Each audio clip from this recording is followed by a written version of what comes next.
the head of the country's central bank floated the idea of dumping the greenback as the world's reserve currency, replacing it with an international currency. Thousands of people gathered to hear Barack Obama deliver key foreign policy speech on his current European tour. His vision for America's place in a new world order. Returning vets could be a risk to our nation. We've got to give them a stake in creating the kind of world order that I think all of us would like to see. And one of the ways it will drive the change is through global governance. I think a new world order is emerging. This is a hoax and a scam which is designed to transfer wealth and power from the private sector to the government sector and from the government of the United States to a world government. And those people who have been yelling, oh, the UN's going to take over global conspiracy government. theorists. They've been crazy, but now they're right. And who got the money? Hundreds and hundreds of banks. Any bank or that has access to the U.S. Federal Reserve's discount. Tell us who they are. No. You know, financial terrorism. They have the ability to tweak the knob. I am proposing that the Federal Reserve be granted new authority. The ultimate goal of the carbon tax and the cap and trade is to destroy production. This energy tax is the largest tax increase in American history. We're actually creating a global warming police. So number one, they can come in, the federal government can come in, inspect your house, and send you the bill. We're setting up a global warming Gestapo.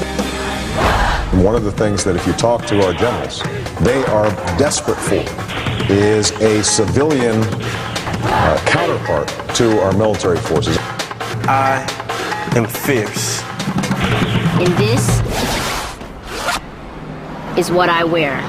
Senator Barack Obama's presidential campaign is asking Missouri law enforcement to target anyone who lies or runs a misleading television ad. I've now been in 57 states. I think one left to go. The president, when he was in Europe last week, he met with the King of Saudi Arabia. He appeared to bow. President Obama today proposed something new, something called prolonged detention. Pre-crime is where people are arrested and incarcerated to prevent crimes that they have not yet committed.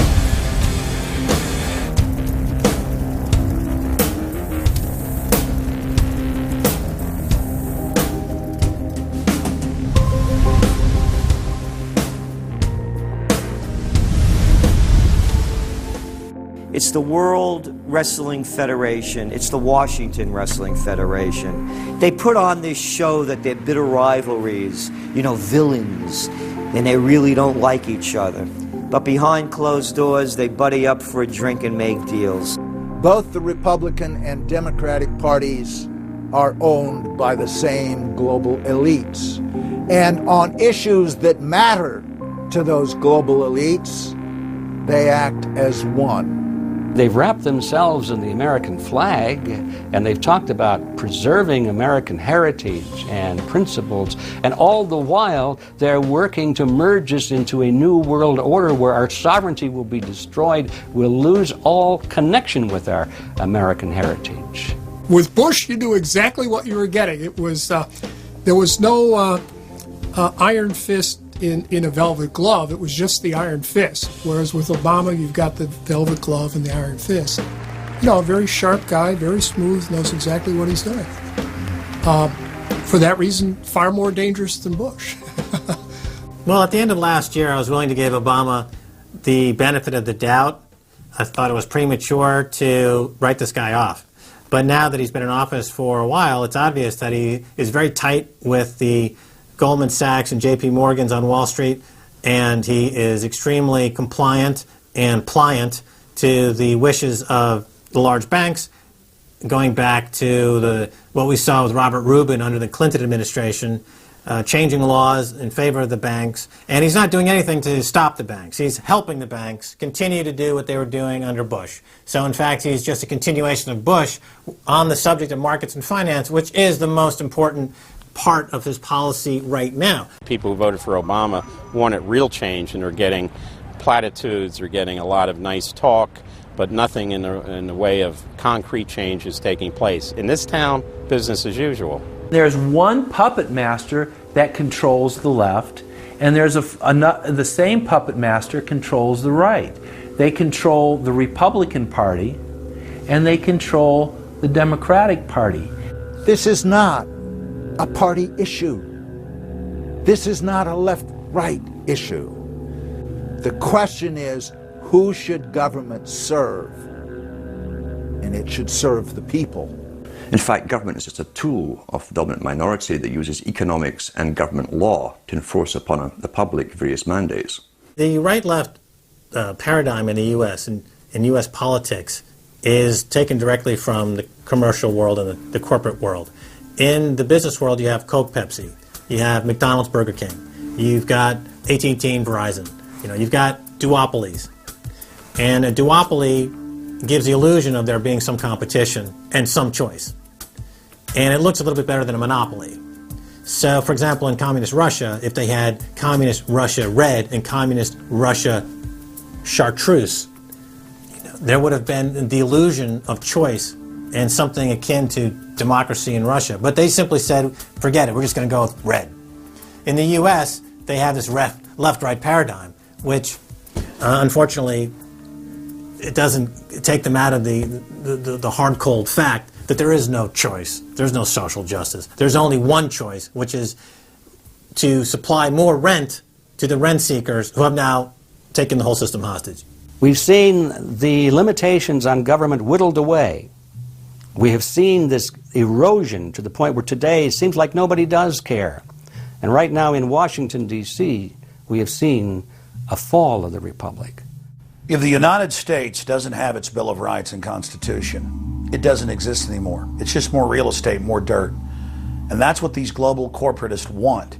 They want to completely dismantle the Bill of Rights and Constitution, and they're doing that right now. This is the fall of the republic. Our nation is dying.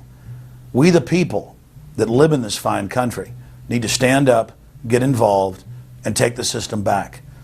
It's the Bill of Rights and Constitution that we owe allegiance to, not to a political party, and not to politicians that wrap themselves in the red, white, and blue, while at the same time they destroy everything that sacred flag stands for. So in the old days, you used to have this globe that with 180 some odd countries, and a few of those countries had a lot of power, like the Soviet Union, the United Kingdom, and the United States at various times. But today, you might better look at that globe and say that it's surrounded by huge clouds swirling around the planet. They know no national boundaries, they don't follow any specific sets of laws, and these are the big corporations.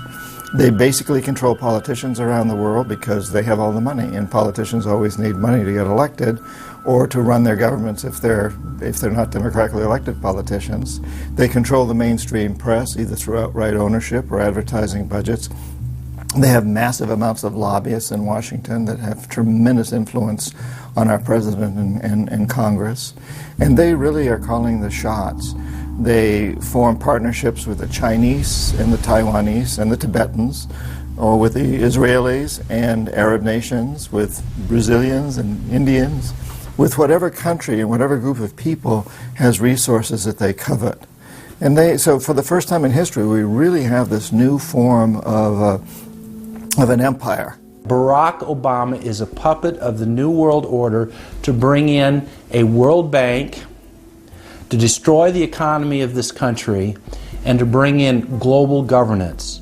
And no matter how likable the fellow is, we as citizens of this country need to stand up and say no. We have to stand up to preserve a republic here and a rule of law, which is under dire threat. We don't want to live under a world government of the corporations, by the corporations, and for the corporations. I don't want to believe it, and that's probably what holds me back on it, but I'm certainly seeing enough indication that it could be true. Absolutely, because they're always talking about Mexico and the United States and Canada ending up like Europe. And there's things done politically that seem to take us in that direction. And so I think it's incumbent upon all of us as American citizens to pay attention. This move to world government is not about roses and happiness and peace and in a better life. It's about enslavement. They said in their own writings, from the earliest times to the present, the world they're bringing in is to be a world where everyone who is born, or would be allowed to be born, would be born to serve the state. That would be their sole function. That's if they had a job for you to fulfill or a need for you.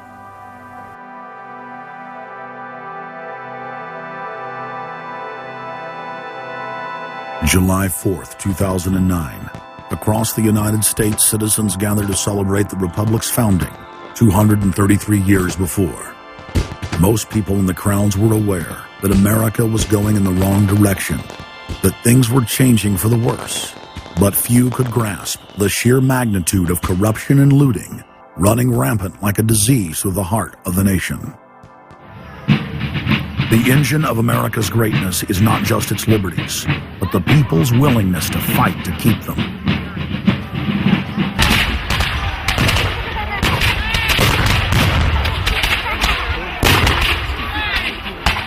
Hundreds of other nations have had much larger populations and greater resources, but have never produced 1/10 of the wealth, science, and art that the United States has. Why? In America, you had an amazing situation because you had the founding fathers who figured out that they could deconstruct the monarchy in such a way and then reproduce it with the three primary branches of government in a way that would create checks and balances and separation of powers. So you could have room, therefore, for individuals to work within the context of a cooperative, which is a democratic system of government, but it would still have enough room for individuals to rise up and become profitable and self-sustaining and rich in the pursuit of happiness without becoming dictatorial.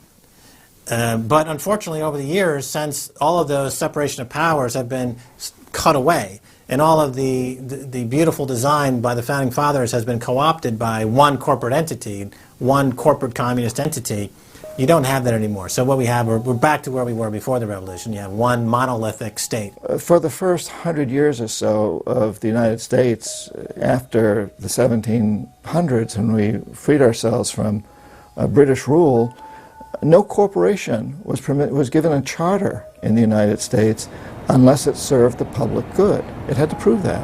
And then its charter only lasted for 10 years, or sometimes as long as the project to build a bridge or a canal or something lasted. But it had to be up for review, and it could only get charters if it was shown that it was serving the public interest. That changed, primarily because John D. Rockefeller kind of bribed Delaware and New Jersey to begin with into accepting a different system where he said, listen, if I pay you lots of money in terms of taxes, etc., I want to be licensed and not have to serve the public good. I want to be able to get around that law. And state after state after state changed at that point. In the United States, our Constitution and Bill of Rights recognizes that individuals have innate freedoms that can never be taken away by any government. For the first time in history, the people were unbound to reach for their full potential, producing and outcompeting every other nation on earth. The rights of free speech, self-defense, private property, due process of law, and many others ignited a revolution in human development that threatened the despotic rule of monarchs and tyrants worldwide. But the corrupt elites had studied history. They knew that great civilizations could only fall from within. They know from previous experience and history that civilizations come and go and dwindle. They know the reasons why they come and go. Isn't the only hope for the planet that the industrialized civilizations collapse? Isn't it our responsibility to bring that about? Morty Strong, founder of the UN Environment Program, from his opening speech, Rio Earth Summit, 1992. Morty Strong is the man who said that they would never allow another country to rise up as powerful as America. It will never be allowed to happen again. And he said the best thing we can do is to tear down all the factories, all the top commerce of the United States, and level it and give it back to nature. So that was the advice from this character, who has tremendous power at the United Nations and was picked up and groomed by Rockefeller himself. Over the past decades, since the Kennedy assassination approximately, you've had an ongoing oligarchical transformation of virtually every country in the world. And in the United States, it's taken the form of an oligarchical counter-revolution against the reforms of the 1930s, with the Wall Street interest asserting itself as more and more dominant. And once bankers and oligarchs have power, the things that they do, you could call them a policy. You could call it something like a tropism. It's like the way a plant responds. Naturally, since they're oligarchs, they're going to try to downgrade the standard of living of the vast majority of the population. They're going to claim that the world is overpopulated, that industrialization, industrial pollution, and overpopulation are the main problems that face the world. And they're generally going to try to crush and mortify any kind of popular democracy or mass movements with any kind of progressive content. Nations rise and fall. They knew how debt could never be recuperated. They knew that disease or prolonged war could wipe out the population and the future populations that pay off debt. So these guys all work together. That's why it's no surprise that today you have Lord Rothschild coming out pushing the latest scam or religion that we must all believe in, which is global warming, which his personal bank, his family's bank in Switzerland, will be in charge of. They've run the system, the whole economic system of the world for the last 250 years. So why shouldn't they also run the economic system for the next few hundred years? The question of a ruling class, oligarchy as a ruling class, is posed by Plato in the Republic, where we find that oligarchy is a constitution full of many evils, where the rich dominate the government by buying it, and the average individual or the poor count for absolutely nothing. Oligarchy is a frame of mind. In other words, if you're a banker, this is already a world view. It's a world outlook, and it implies the policies that have got us here, right? Malthusian policies, zero growth policies, driving down the standard of living, attempts to wipe out all kinds of mass institutions that might be a countervailing force. This is a scientific dictatorship, which Bertrand Russell said, and the Huxleys said, both Aldous and Julian Huxley said they would bring in the scientifically controlled society. It's not just family planning, which really means abortion and so on. It's global planning, which is literally sterilization and abortion worldwide for the ideal reduced society, and not just across the board, through genetics, through the Genome Project, through the constant IQ testing. Globalization has economically destroyed the world.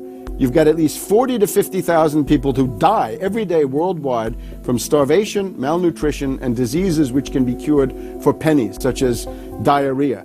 And if you ask one of these Malthusian oligarchs, don't you think that something should be done to raise the standard of living in Africa or South Asia? They'll say, no, we can't do that. That would wound the planet. That would oppress Mother Earth. So that's oligarchy. Class consciousness in this sense is absolutely essential. If you think that bankers are the same as you, you're wrong.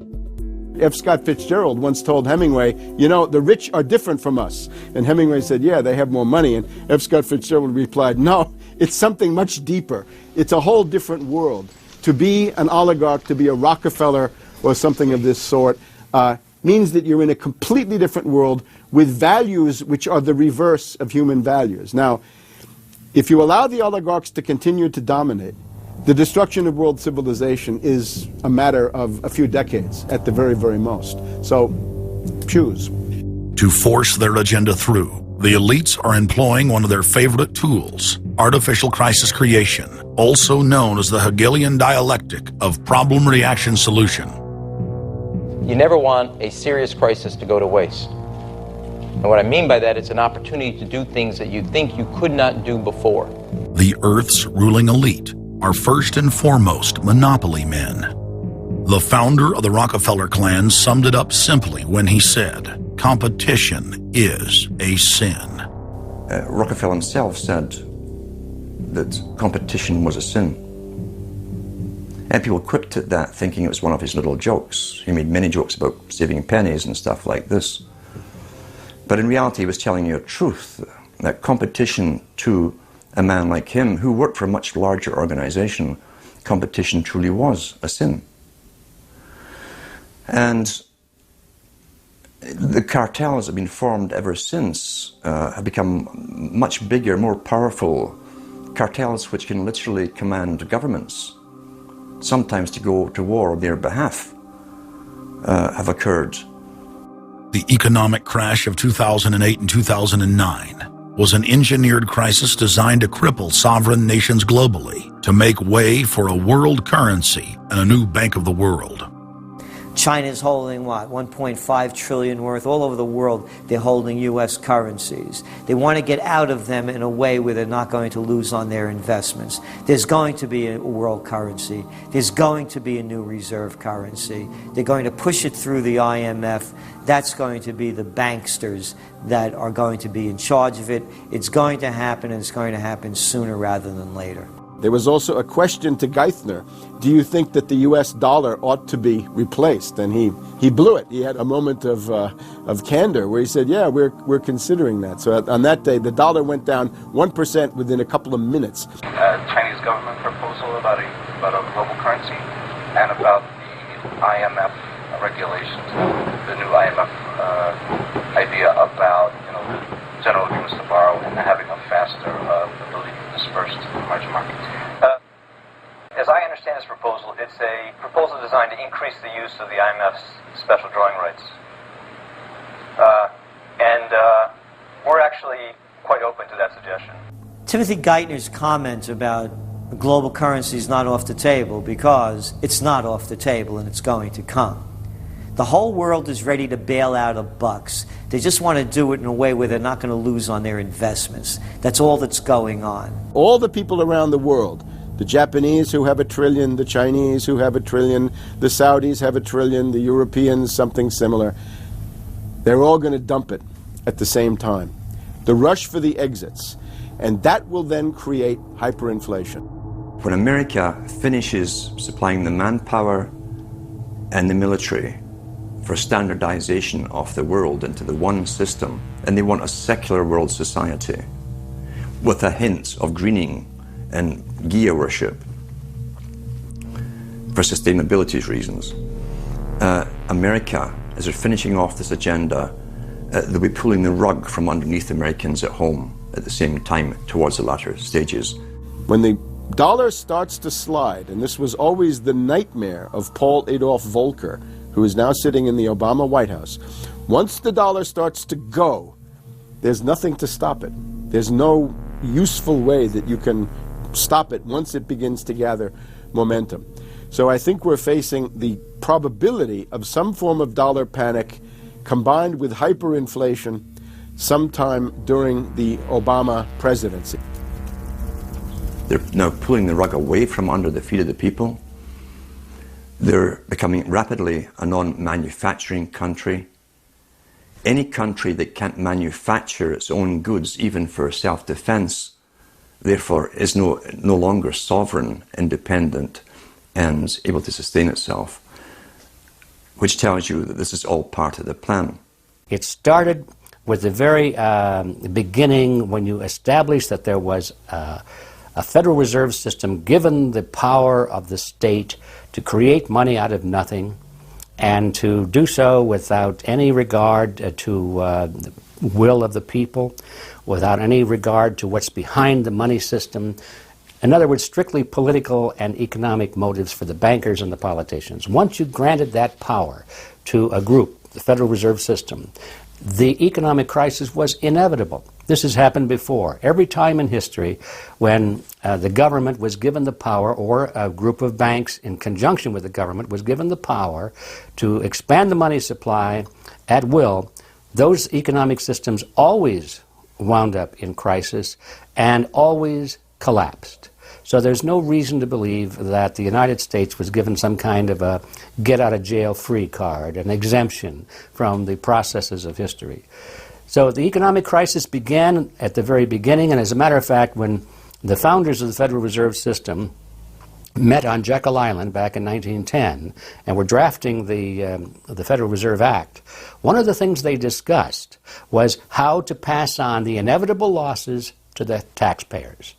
They knew that inevitably something like this would happen, and they knew that there had to be some way to get out of it without destroying the banks, of course, because they were the banks. And they said, aha, we'll go into partnership with the government, we'll take our cartel agreement and pass it into law, call it the Federal Reserve Act, and we'll make the taxpayer come online and be responsible to bail us out if and when the failure finally comes. Who's going to soak up the derivatives? Who's going to soak up the debt? Who's going to be penalized? And right now it looks like Wall Street's getting bailed out, and the little guy in the middle of Main Street America are all going to pay the penalty. Can the economy be turning around here? Are happy days here again? And can we actually have growth without jobs? Is this an oxymoron, jobless recovery? We're going into the greatest depression. There will be no job growth. Unemployment will continue to escalate. Along with it, so too will crime, poverty, kidnappings, boss snappings. And the more things spin out of control, the harder the hammer is going to come down by the federal government to keep everyone in control. Power is much, much more important to them than money is. Money is only a way to the means. Power is the end result. The elite's main goal is to destroy national sovereignty and individual independence. To consolidate their grip on power, the banksters create artificial debt bubbles that are mathematically impossible to pay back. These are those sinister, toxic assets, the complex financial instruments that they talk about but never really name. They're paper based on paper. They're credit default swaps, collateralized debt obligations, mortgage-backed securities, asset-backed securities, structured investment vehicles, auction rate securities, and so on down the line. It's an immense mass of cancerous, fictitious, speculative paper, bloated in value, impossible to bail out. Triage the derivatives on their books. There's no way to bail out a $1.5 quadrillion black hole of derivatives, but nevertheless they tried. The Wall Street cronies are crooks. If you leave the vault to the bank open, these people are going to help themselves. The job of the government is to make sure there's somebody there to make sure the vault is closed, and very few people have the combination.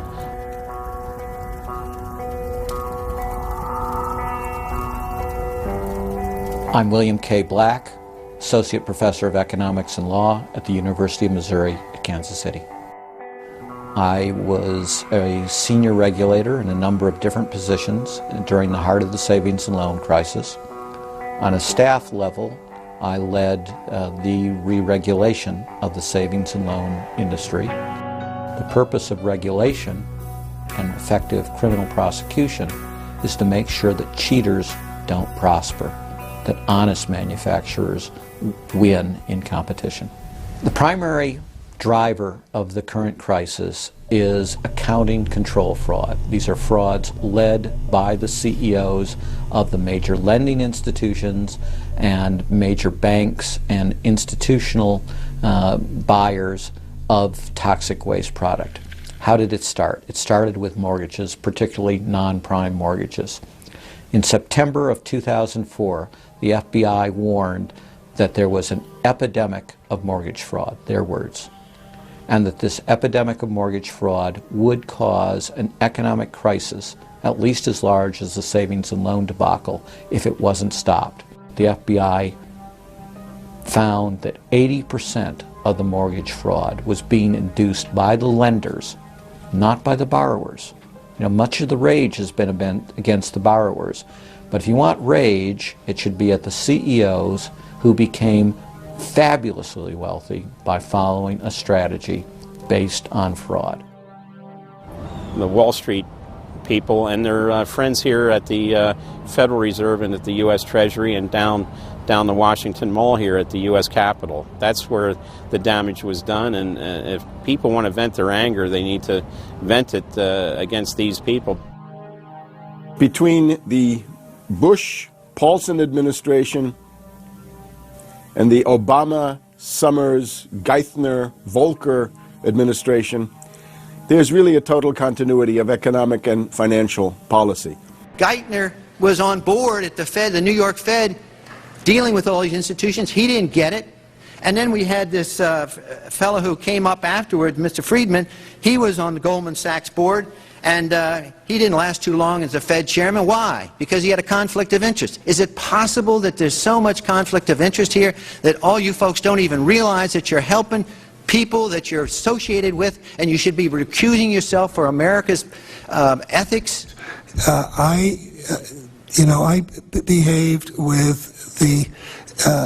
You don't think you should have recused yourself when you asked Lehman to go in bankruptcy, you didn't put Bear Stearns in bankruptcy, and then you folded Merrill Lynch into... I mean, isn't there some point where you got to say, hey, I got a conflict of interest here? You don't feel any kind of scintilla of ethics on this thing at all? Totally. I operated very consistently within the ethic guidelines I had as Secretary of the Treasury, and when it became clear that we had some very significant issues with Goldman Sachs and with why didn't you recuse yourself with Morgan Stanley, what I did then, it would have been very wrong for me to recuse myself. What I did was I went and got a waiver from the ethics agreement, because when we had concerns... Who was in charge of the ethics agreement? What? Who's in charge of the ethics agreement that you got a waiver? We have a Office of Ethics at Treasury, and we have a White House ethics office. So you got it from the legal counsel from the White House? We got it from the government ethics office. So we had Snow, we had Paulson, now we have Geithner. All these people cut from the same bowl of cloth. These are not independent Treasury secretaries. They're part of the problem, not part of any solution. And it would have been nice to see President Obama effect some change in Treasury, but of course, he went and got a Wall Street insider as his Treasury Secretary. Everything that's speculative, parasitical, cancerous, bloated from all these administrations, going back to Carter and even beyond, comes together in the Obama administration. With Volcker, with Summers, who's part of the economic crimes under Clinton, the guy who brought you derivatives and the abolition of the Glass-Steagall firewall. You could not have gotten a more perfect setup for a takeover from a previous government, the Bush regime, than the Obama regime. Now, there are some authors out there already saying that it's the same bunch, and it's true. It's the same bankers who put the same boys forward.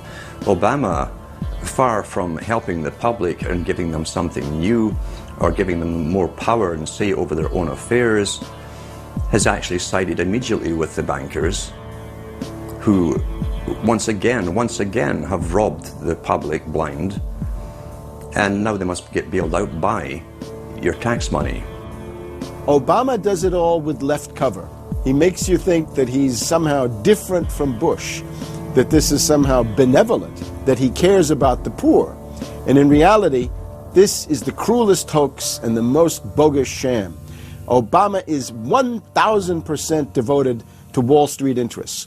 When Wall Street says jump, Obama jumps. And again, it's about $30 to $40 for the bankers for every dollar that ever reaches an unemployed person or somebody who's on food stamps or some infrastructure building for highways. The hope with the Obama administration was that it would move us beyond this.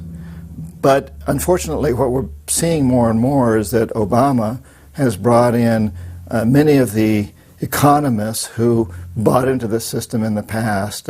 Larry Summers is a very good example. And so many of his economists, many of the people there, you can really almost at this point relate Obama to Hoover, who did something similar in his presidency, as opposed to Franklin Roosevelt, for example, who brought in a very fresh team. So the concern here now is that Obama's falling into this trap of bringing in the same people who put us in the position that we're in today, and other people who buy into the same theories that brought us here, this mutant form of capitalism. Presumably what most politicians want to come in is say, hey, the problems of the past, They're due to the old guy. And I'm cleaning house, and I'm going to bring in a new team, and don't blame us for the things we've inherited. Can't say, you know, those policies of the past that came before were insane, because you got the guy that was one of the key architects of those policies. People need to stop having allegiance to their political party. They need to have allegiance to the Bill of Rights, the Constitution, and what has made our republic so special. The basic human rights and dignity that every citizen of this country inherently has. Not because it's some right given to us by government, but because our Bill of Rights, our Constitution, enshrines that these are inalienable rights given to us by God, that we inherently have as sentient, free, conscious beings. But instead the public cheers on the Republicans as they win, or cheers on the Democrats as they defeat the Republicans. It's an endless, staged, gladiatorial event, special interest own both parties, and they project this false left-right paradigm up as like a movie screen. And behind that, behind the throne, the establishment is able to control our society and engineer it into this high-tech police state. If you try to let the finance oligarchs who created the crisis turn around and say they're the doctors who are going to get you out of the crisis, they will dig you deeper and deeper into the bottomless abyss of world economic depression, financial collapse, and disintegration. The Democrats have really done more to destabilize the American economy and to help the big banks on Wall Street than the Republicans have done. I would imagine that the Republicans know a little bit more about finance and markets enough that when someone like Goldman Sachs asks the Congress to change laws as they did in the 90s to do away with position limits on the futures contracts, the Republicans would have said, no way, that's completely inconsistent with any notion of a fair market. But the Democrats, I have a feeling, are just not financially literate enough to say no.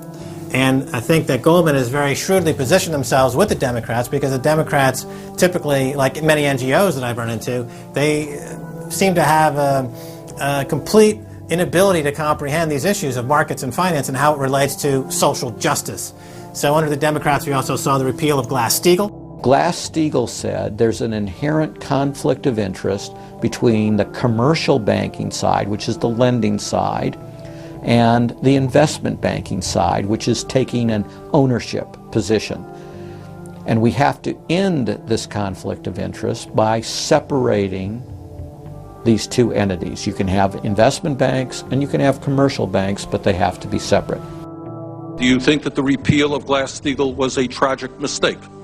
No, I don't think so.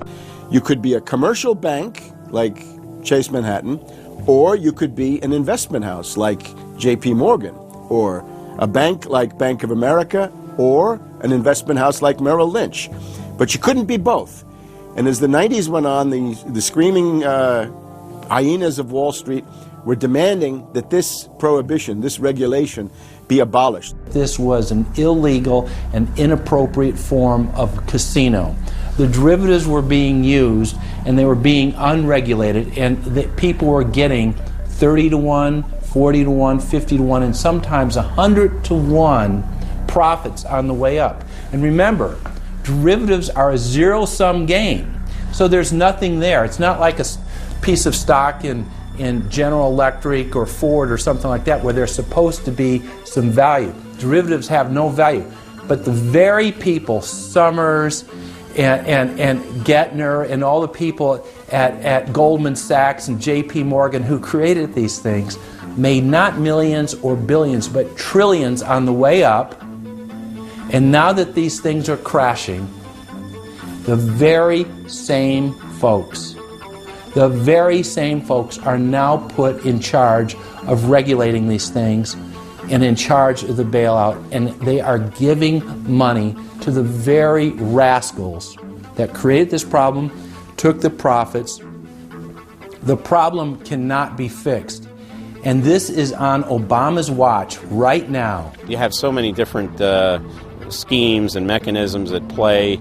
It's sort of like after there's a blackout, you know, people in some parts of the country have been known to loot the local stores. You know, they go in, they grab the televisions, and they grab the stereos. And basically that's what the Wall Street gang has done. They've just engaged in this massive looting of money from their own companies and now from the U.S. Treasury. There was a lady called Brooksley Born. She was the head of the Commodity Futures Trading Commission under Clinton. And she said, look, we have these derivatives. Why don't we at least make them reportable so we know how many there are and where they are? And she writes in a biographical account, she said, I picked up the phone and Larry Summers was screaming at me that I was interfering with the wonderful inventiveness and ingenuity of Wall Street and their ability to come up with new financial products, such as these derivatives. Brooksley Born was the chair of the Commodities Future Trading Commission, CFTC, which regulates many financial derivatives. And she said there's a grave danger out there in the form of these credit default swaps. And credit default swaps are an exotic financial derivative, or moderately exotic financial derivative, that were sold on a bright, shining lie that they were supposed to make markets more efficient. In fact, they allow utterly insane gambles, and they're really great devices for accounting fraud as well. She actually says, I'm thinking of adopting this regulation. The Clinton administration goes berserk, and in particular Larry Summers, but also Rubin. Now behind Larry Summers, there's another layer. Bob Rubin of Goldman Sachs, the Clinton administration, and Citibank. And he also thought that derivatives were a wonderful thing for the U.S. economy, and he made sure that they were never regulated. Also, we can't forget Alan Greenspan over at the Federal Reserve. Now, you look at Summers, he is sitting in the White House today, making policy for Obama. Summers tells Obama what to do. Summers tells Geithner what to do. He's also got some of his hatchet people in the administration. Mary Shapiro runs the Securities and Exchange Commission. She refuses to ban naked short selling and other market manipulations. You've also got another guy called Gensler over at the Commodity Futures Trading Commission today. He is an acolyte and a supporter of the derivatives bubble. We made the new CFTC chair a guy who had helped to kill Brooksley Born's reform initiatives. And we just did this under the Obama administration. This was a pre-registered, pre-organized, predetermined event. Anybody who knows that if you allow the banks to become unregulated financial institutes with tsunami-like weapons of mass destruction like financial instruments like derivatives, to allow that to run up to levels that are 50, 100, 200 times the gross domestic product with no value. They know that they are taking the profits on going up, but they also know that the end result is the destruction and gutting of this economy. The scam is simple. The insiders buy hard assets and political influence as the fiat bubbles expand. And then, at a time of their choosing, they purposefully implode the bubble. You've got a very small group of people, and the Federal Reserve and the global central banking system and the Bank of International Settlements in Switzerland, who are purposefully managing the boom and bust, credit supply, credit contraction, money supply growth, money supply contraction, to create artificial roller coasters and artificial volatility that they can trade around without taking any risk. It doesn't cost them any money. And if they do make a mistake because they're, as George Bush said, oh, the bankers on Wall Street are drunk. It is uncertain. There's no question about it. Wall Street got drunk. One of the reasons I should turn on the TV cameras. Let's say they walk in one day, they push the wrong button, and they lose the bank $1 billion or $5 billion or $100 billion. They can appeal to the government to bail them out. It's a totally asymmetric relationship between bankers and the rest of the economy. If they make a mistake, they get bailed out. If everyone else makes a mistake, they get put in jail, called a terrorist, and we never hear from them again. But it's a more sophisticated form of slavery, and we're going through it today.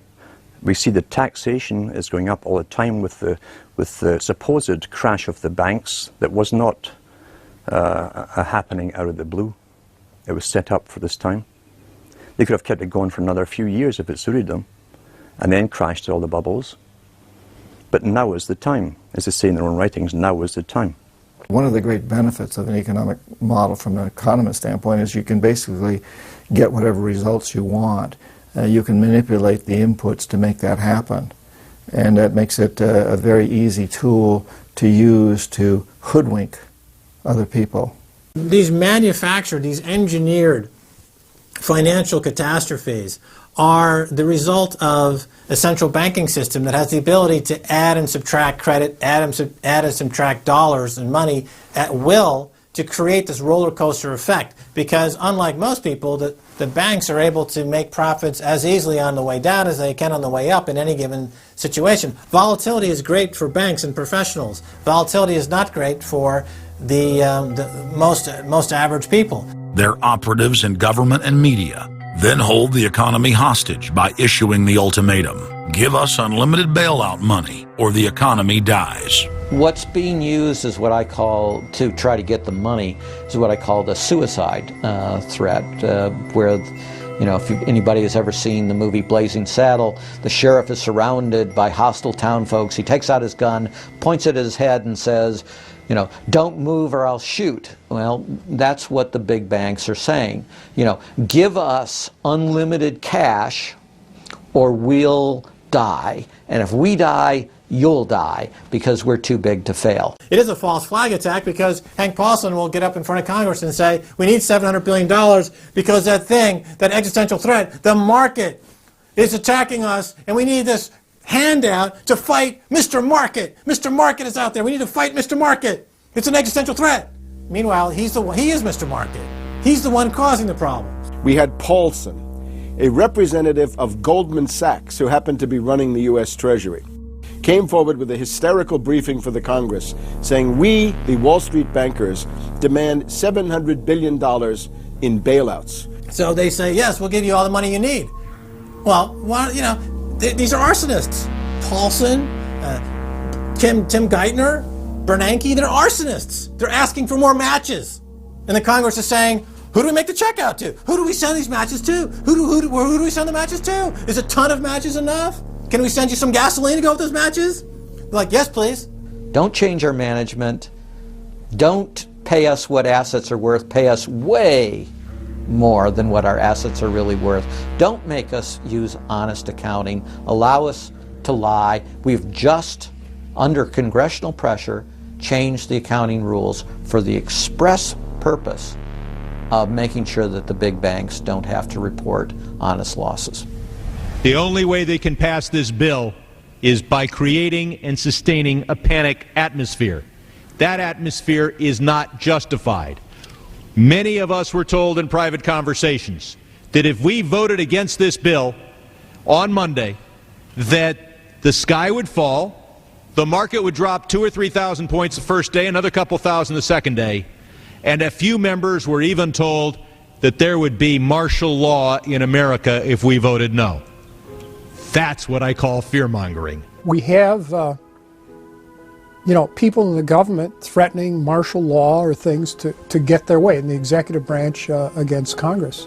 You know, you know, if you put all these signs together, it doesn't look good at all. That, to the extent we are a democracy, we're sort of a hairbreadth away from a police state. Congress aided the bankers in carrying out the biggest heist in history with the so-called banker bailout of 2008. The bailout money, the $13 trillion or so dollars that have been given to the banks, is sitting on the balance sheet of the banks, and that is incurring interest costs. And that's going to precipitate the need to flush the system with more cash. And at some point, the dam will break, and you're going to have very high inflation. Some predict hyperinflation. You cannot print phantom money out of thin air, backed by nothing, and producing practically nothing without destroying the world economy. So unless we cut out the toxic funds, the toxic elements of this economy, every time we put in money on this bailout, it's just feeding the fire. It's not making things better. What should have happened is that those banks and investment banks should have been seized. They should have been seized by the Federal Deposit Insurance Corporation. Those are zombie banks. The Chase Manhattan, J.P. Morgan Chase, Bank of America, Citibank, Wells Fargo, Wachovia, so on down the line, to AIG in the insurance realm. These are zombie institutions, insolvent, bankrupt. The only thing to do with them is to seize them, put them through Chapter 11 bankruptcy. That'll probably turn into Chapter 7 bankruptcy, liquidation. And above all, triage the derivatives on their books. There's no way to bail out a $1.5 quadrillion black hole of derivatives, but nevertheless they tried. They will, of course, try to regain some of this money back, but their debts, unlike any other period in history, are now a quantum size bigger than the entire global GDP by a factor of 50 to 100. It's almost infinite amount of debt. If you really look at the numbers, because of the massive, massive debt, and right now, total debt in this country is about 375% of the gross domestic product. And that's not including derivatives. If you put the derivatives in, it's probably 20 to 30 times gross domestic product. It's beyond what anybody has ever even considered. While they were looting North America into the ground, the international banking syndicate was simultaneously executing the same scam in over 100 other nations. So who got the money? To financial institutions in Europe and other countries. Which ones? I don't know. $500 billion and you don't know who got the money? Well, Obama's got one difficulty with this Congress. It's the number of freshman Democrats that got elected. Many of these people know that they got their seats from, and many of which got seats in the Senate and Congress from long-held Republican seats. They know that the people back in their states and in their constituencies will not tolerate this any longer. So up against the Republicans and the blue dog Democrats are these freshman congressmen, Democratic congressmen and senators, and they're not, they don't seem like they want to go along with the program. So if there's any hope, it'll come from these freshmen. The Constitution says no money shall be drawn from the Treasury but in consequence of appropriations made by law. This money is not drawn from the Treasury. Well, let's talk about that. Do you think it's consistent with the spirit of that provision of the Constitution for a group like the FMOC to hand out $500 billion to foreigners without any action by this Congress? Congress approved it in the Federal Reserve Act. When was that? Quite a long time ago. I don't know the exact date. 100 years ago? The original act is 1914, I believe. I don't know whether this provision was in 1914 or not, but the Federal Reserve Act was in 1913.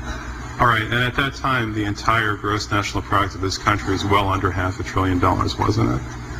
I don't know. Is it safe to say that nobody in 1913 contemplated that your small little group of people would decide to hand out $500 billion to foreigners? What the bailout legislation really did was give a blank check backed up by U.S. taxpayers to offshore mega banks. Of course, Congress has oversight. If you read the Constitution, our founders were very clear. Anything to do with taxes and money is put into the hands of both houses of Congress together. Both houses of Congress together must approve it. Because it's a buck, because that's why we fought the revolution. Taxation without representation was part of it. Foreign banks, Société Générale of France, about 10 billion for a French bank. Deutsche Bank of Germany. Did Deutsche Bank need the money? How much did they get from the bailout? Well, they told us they got $12 billion from the bailout. And Barclays Bank of Britain, $10 billion.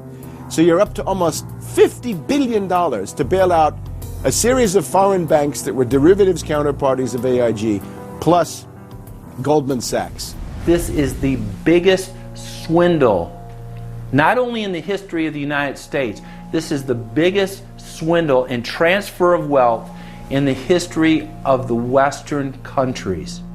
And we've seen all these cronies from Wall Street with the combination to the vaults around the country, and they've just looted the Treasury and the banks and the securities industry dry. This is by probably an order of magnitude the biggest fraud in history. Over the next 10 months, $23.7 trillion was stolen from the U.S. Treasury. The gentleman from North Carolina, Mr. McHenry. Thank you, Mr. Chairman. And the tune of $23.7 trillion worth of taxpayer exposure for the bailouts is quite striking. The calculation right now is that with Obama, we've got $24 trillion as a line of credit available only to Wall Street banks, insurance companies, credit cards, mutual fund companies, and others, but only financial institutions. $24 trillion of money from the Federal Reserve, from the Federal Deposit Insurance Corporation, and from the Treasury in the form of the bailout of October 2008. The Federal Reserve, the private holding company for the offshore banks, arrogantly told Congress and the American people that it was none of their business what the private banks did with the people's money. One very interesting exchange. Senator Bernie Sanders of Vermont asking Bernanke, we have given upwards of $2 trillion to various financial institutions. You've got to tell me, where did the money go? And Bernanke simply stonewalls and says, I won't tell you. And who got the money? Hundreds and hundreds of banks. Any bank or that has access to the U.S. Federal Reserve's discount. Tell us who they are. No. Do you have to be a large, greedy, reckless financial institution to apply for these monies? There is no subsidy. There is no capital involved. There is no gift involved. It is a collateralized, short-term liquid loan that is both over-collateralized and is recourse to the company itself. We have never lost a penny doing it. And how can other institutions get those loans as well? According to the law, we are supposed to be lending to depository institutions. Let me just say this, Mr. Chairman. I have a hard time understanding how you have put $2.2 trillion at risk without making those names available, those institutions public. And we're going to introduce legislation today, by the way, to demand that you do that. It is unacceptable to me that that goes on. Behind me, the Federal Reserve is probably the least transparent agency in the federal government. One could even argue that the Central Intelligence Agency is more transparent than the Federal Reserve. The fact is that the American people want to know more of the secrets of the temple, as the book was before you were born, The Secrets of the Temple. The Fed, as you know, is just a monopoly by the bankers. This is simply putting the foxes in charge of the henhouse. Personally, I'd be in favor of Congress just nationalizing the Fed and getting the bankers out of there. They're just stealing from the American people. Put it directly in the hands of Congress and let Congress decide, rather than this cabal of bankers deciding their own rates of profit at the expense of the American people. Since the Federal Reserve's creation in 1913, patriots have labored tirelessly to alert the American people to the true nature of the Federal Reserve. Throughout its 90-plus year history, most Americans falsely believed that the Federal Reserve was a government agency. But today, scientific opinion polls show that the vast majority of the public is aware of the fact that the Federal Reserve is a front company for an offshore private banking cartel that dominates not just the United States, but almost every other nation on Earth. It's never been written about in any book that I've found as to who gave these guys the authority or permission to be the international bankers for the world. Why would you even need international bankers? Why would any government agree to use them? Why would you need to use them? Why can't any country create its own money? It tells you there was already an existing superstructure, already in existence, maybe 200-300 years ago, to give these guys permission to somehow be the overlords of all money for all countries. Polls also reveal that 75% of Americans demand a public audit of the secretive organization. By the summer of 2009, Congressman Ron Paul's bill to audit the Fed had gained more than 280 sponsors in the House. But the private Fed's high-powered lobbyists were able to block a vote on the bill in the Senate. That only piqued the public's interest. I have another amendment. I have been informed that the majority plans to block consideration of this amendment, which is number 1367, regarding the transparency at the Federal Reserve. Madam President, I'd like to call up Amendment 1367. Without objection, the clerk will report. The Senator from South Carolina, Mr. DeMint, proposes amendment number 1367. Senator from Nebraska. I make a point of order against the DeMint amendment that it's legislation on appropriations. Madam President? The point of order is well taken. The amendment. I regret the objection. The amendment falls. The people began asking themselves, why couldn't there be an audit of the Federal Reserve? The Fed has never once been audited. In the whole period of time, in the almost 90 some odd years that the Fed has been around, the most powerful agency and independent agency, it has never once been audited. This is an absolute crime against the freedoms of this country. Do you think it would cause problems for the Fed or for the economy if that legislation was to pass? My concern about the legislation is that if the GAO is auditing not only the operational aspects of our programs and the details of the programs, but is making judgments about our policy decisions, that would effectively be a takeover of monetary policy by the Congress. Is that your position, that this bill, if it were to be passed, would interfere directly with interest rates, setting interest rates? If we were to raise interest rates at a meeting and someone in the Congress didn't like that and said, I want the GAO to audit that decision, wouldn't that be viewed as an interference? I wouldn't think so. This is just reviewing it, and you can do what you want. The Federal Reserve has never been subjected to an outside audit. And if you audit them, it's very likely that Greenspan, Bernanke, and Volcker might all go to jail. It was announced earlier today, that there will be a hearing on H.R. 1207, the bill to audit the Federal Reserve Bank. This will be the first independent audit in the Federal Reserve's 96-year history, and it's long overdue. Months ago, I asked the Vice Chairman of the Federal Reserve who received the $1 trillion in funds that the Federal Reserve has handed out to domestic institutions. He said, I'm not going to tell you.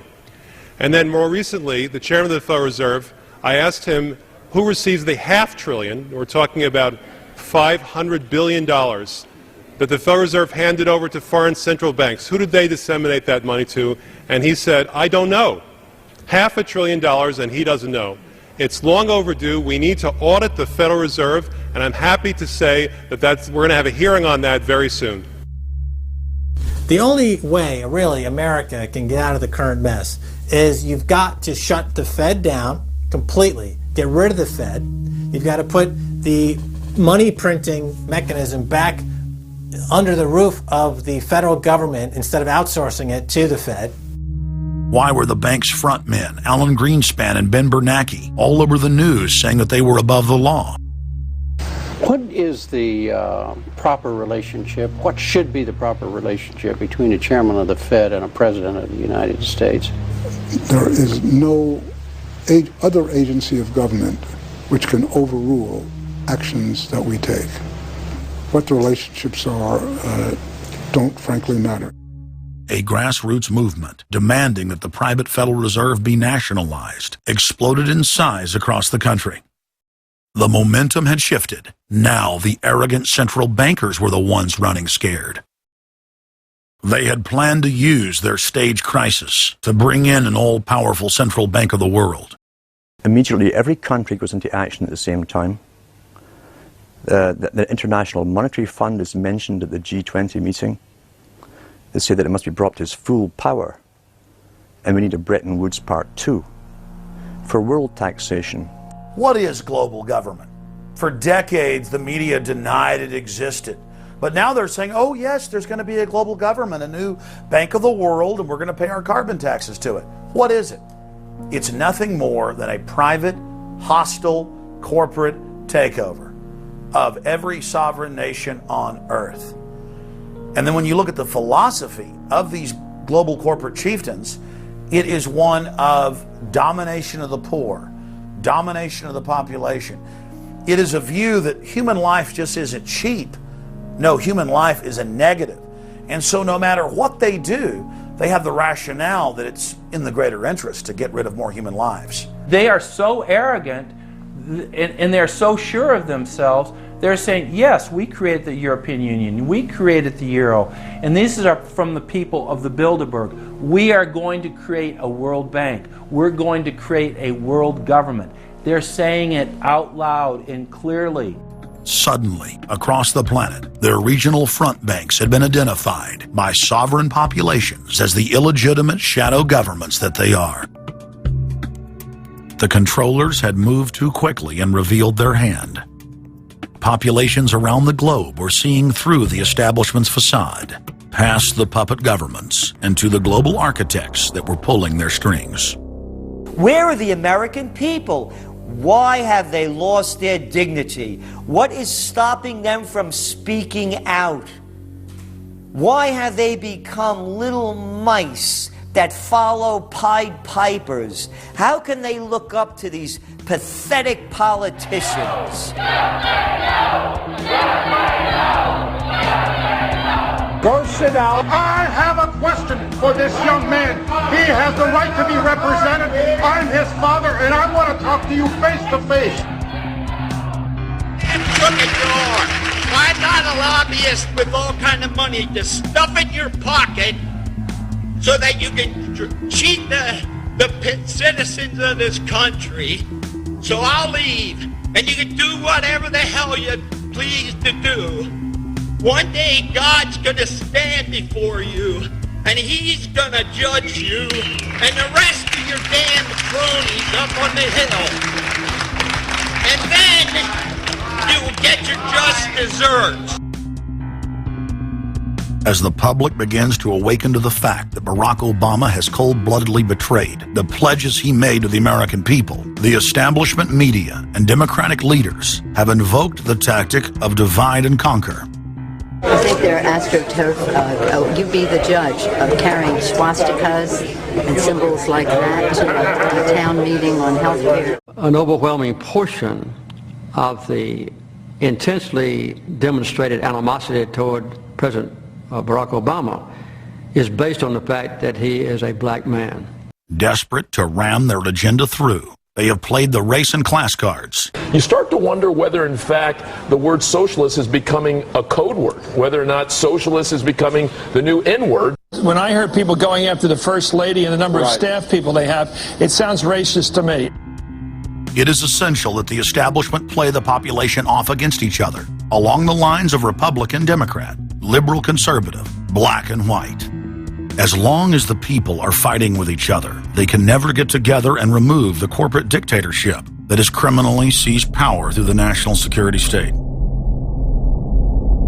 Just as George W. Bush betrayed his foolish followers, so must Obama, because his only allegiance is to his offshore masters.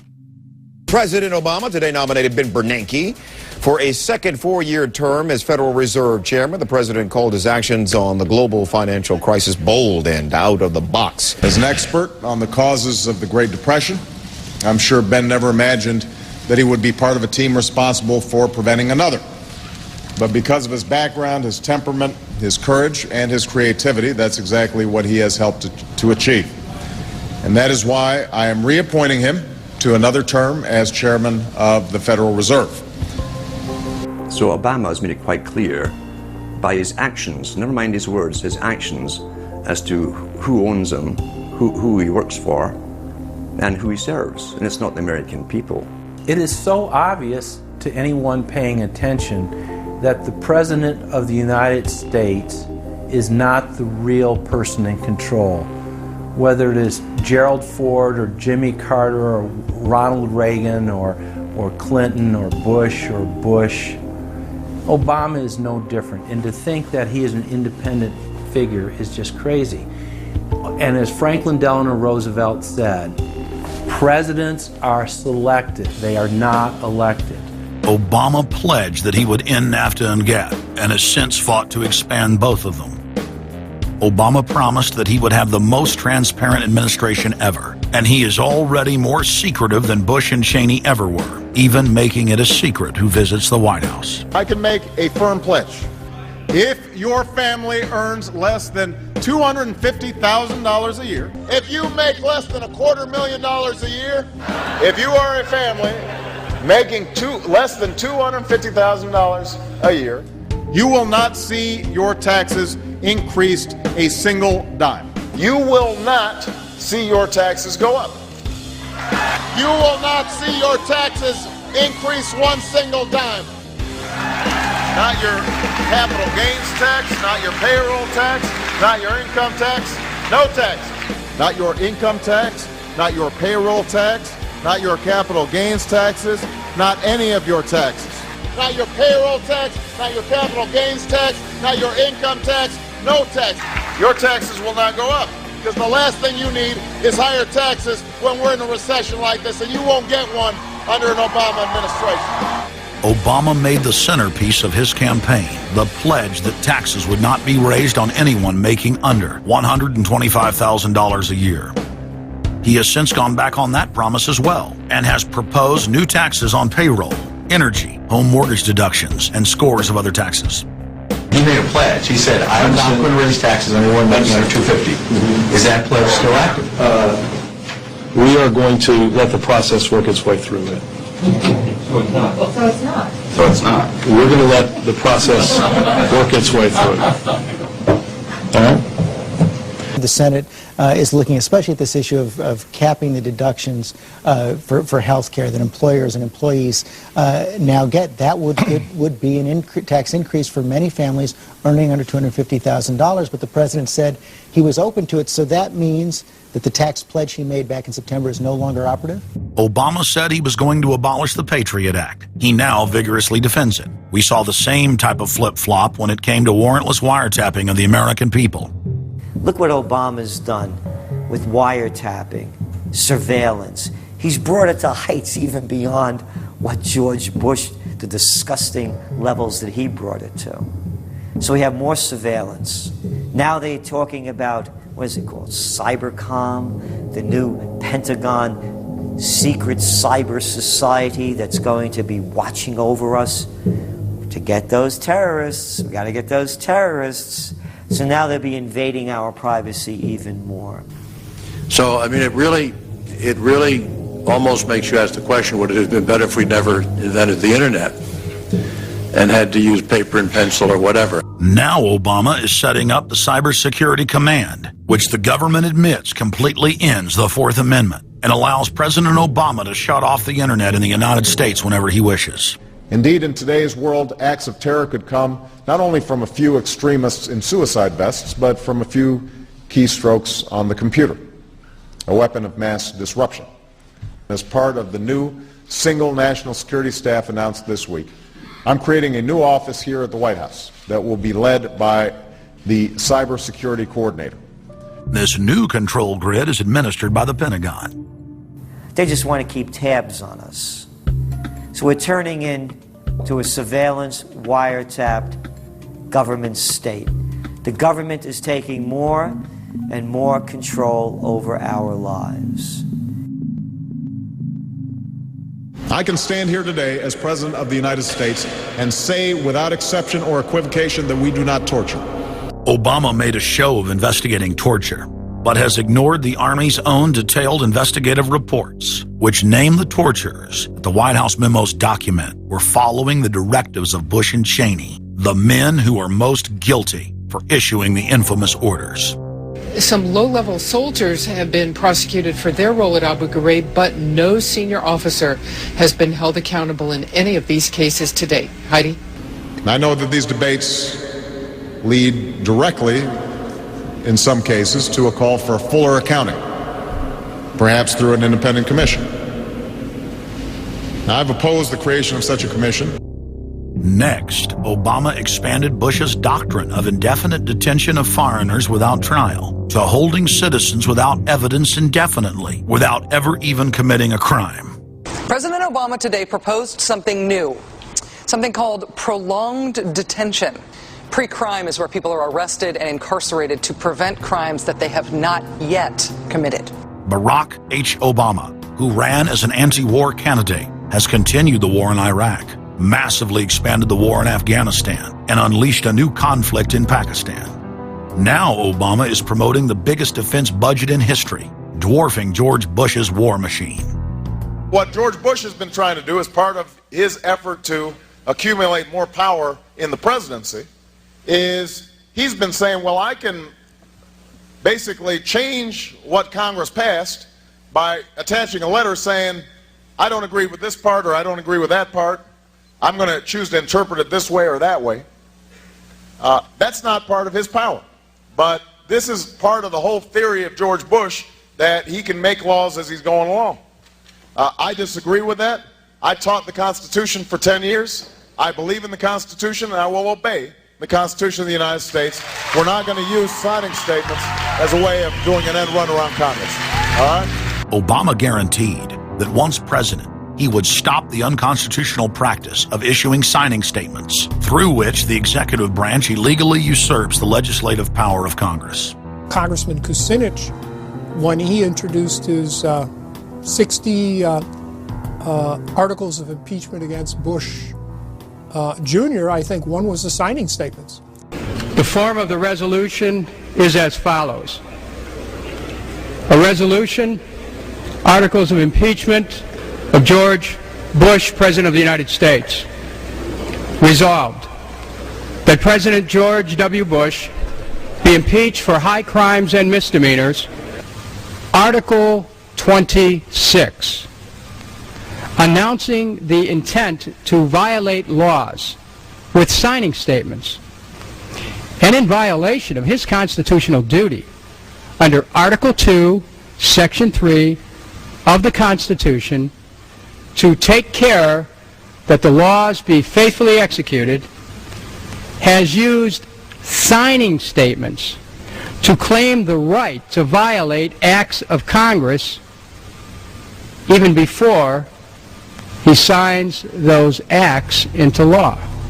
Same analysis would apply to Obama, and a fortiori because he taught constitutional law. He knows better. He's a lawyer licensed to practice law, who, as I am, who took an oath when he was licensed to uphold the Constitution and laws of the United States of America.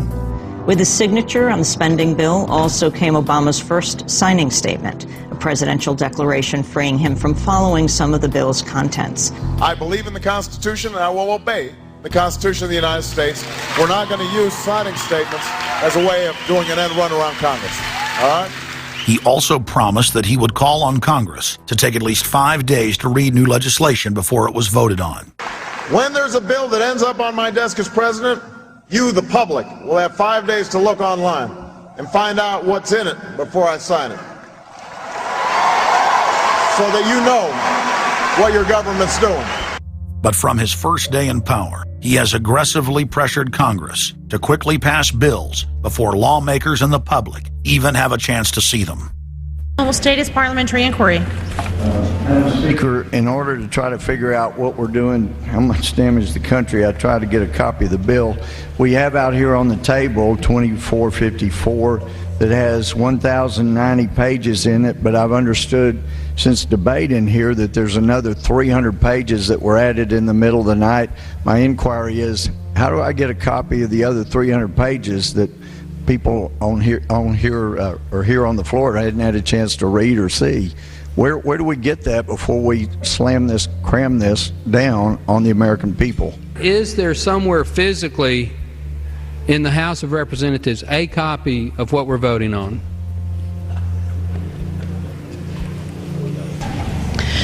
The gentleman has not stated a parliamentary inquiry that the chair can answer. Mr. Speaker, I have to say that I am outraged. Here we are getting ready to vote on a piece of legislation, and we haven't even seen 300 pieces of this legislation. No one can even find the bill or even knows where it's at. Obama swore that he would never put lobbyists or donors in his administration. Treasury Secretary Timothy Geithner appointed Mark Patterson, and this is a former top lobbyist for Goldman Sachs, as his chief of staff. And then last week there was a lot of buzz over William Lynn. He was appointed to the #2 position at the Defense Department. William Lynn, also a former top lobbyist for Raytheon, which is one of the 5 largest defense contractors. He has now broken all previous records by cramming his administration full of contributors and lobbyists who openly write legislation being proposed by the White House. There's a good reason Obama doesn't want to give the people or Congress any time to read the bills. I'm still needing a copy of the other 300 mysterious pages that we don't get to see here. Shortly after the 2008 election, Vice President Joe Biden confided to top supporters that it was essential that their program be implemented at lightning speed. Because their agenda was so unpopular, they knew Obama would lose support quickly. Obama's handlers were in a race to pass a raft of legislation before the people discovered that Obama was just a slicker, updated version of previous puppets. Obama is the New World Order's closer. It's his job to repackage and solidify the tyrannical policies of George W. Bush as progressive and trendy. So part of my job, I think, as president, is to make government cool again. Chris Hedges, author of Empire of Illusion, explained it succinctly. President Obama does one thing, and brand Obama gets you to believe another. This is the essence of successful advertising. You buy or do what the advertiser wants because of how they make you feel. Through Obama, the global establishment are now putting their entire program into high gear. Obama is attempting to dismantle the Second Amendment with more than a dozen victim disarmament bills now in Congress. The key is going to be, I think, for us to come together and say people do have an individual right, and there's nothing wrong with common sense gun laws. Hate crime and cyberbullying bills in the House and Senate would effectively criminalize free speech protected under the First Amendment. It is absolutely true that NAFTA was a mistake. A senior member of the Obama campaign called the Canadian government within the last month to say that when Senator Obama talks about opting out of the free trade deal, the Canadian government shouldn't worry. The operative said it's just campaign rhetoric and don't take it seriously. Campaign officials called the U.S. ambassador to Canada and say, don't worry, it's just campaign rhetoric about NAFTA. The Canadian government put out a statement indicating that this was just not true. So I don't know who the sources. It wasn't true. Amid all of the denials, sources at the highest level of the Canadian government who first confirmed that a call was made, late this afternoon reconfirmed that a call was made. President Obama is promoting the creation of a North American Union and is attempting to expand NAFTA and GATT. President Obama is pushing nation-ending blanket amnesty for more than 20 million foreign aliens living illegally inside the United States. He's also overseeing the hijacking of health care by the federal government, which will nationalize more than 20% of the U.S. economy. And you want us to believe that a government that can't even run a cash for clunkers program is going to run 1/7 of our U.S. economy. No, sir. No. Obama is continuing the transfer of national sovereignty to unelected international bodies like the United Nations and World Trade Organization. And most important of all, under the cover of banking reform, Obama wants to hand dictatorial power over the United States economy to an offshore private banking cartel known as the Bank of the World. Richard, what happened to all those threats from France's president about storming out and about having a global regulator who is going to reach across borders and be able to deal with markets no matter what country they were in? They have opened up the idea of there being some form of other regulator across countries, and I think that's going to come back. So is this some sort of new world order, which Gordon Brown kind of alluded to? I think a new world order is emerging, and with it the foundations of a new and progressive era of international cooperation. The finance heads of the 20 industrialized nations met again in late September of 2009 at the G20 summit in Pittsburgh, Pennsylvania. At that meeting, ministers called for an end to the dollar as the world reserve currency. They also called for a strengthening of global governance and called for a new world order. While the bankers were busy carving up the world at the G20 summit, Barack Obama was in New York City at the United Nations because he's got a new job to chair the United Nations Security Council, the most powerful position in the world government body. President Obama does what no other U.S. president ever has. As President Obama presided over the UN's most powerful body, that would be the Security Council. 6,191st meeting of the Security Council. For a couple of hours, you could say Mr. Obama was president of the world. It is the story of a world that understands that no difference or division is worth destroying all that we have built. In my own country, it has brought Democrats and Republican leaders together. Leaders like George Shultz, Bill Perry, Henry Kissinger, and Sam Nunn, who are with us here today. Barack Obama is the first president to hold two posts simultaneously. And there's a good reason for that. It's illegal. Article 1, Section 9 of the Constitution forbids any U.S. president from serving any foreign government or institution. He swears an oath to protect and defend the Constitution of the United States. But now Barack Obama has sworn allegiance to the global government and the United Nations that he heads up. Let that sink in real good. Barack Obama now heads the United Nations Security Council. You cannot serve two masters, and Obama isn't. He's selling out the last vestiges of sovereignty that this country had. This, ladies and gentlemen, is the destruction of our nation, and it's also high treason. Obama's lies are obvious and out in the open.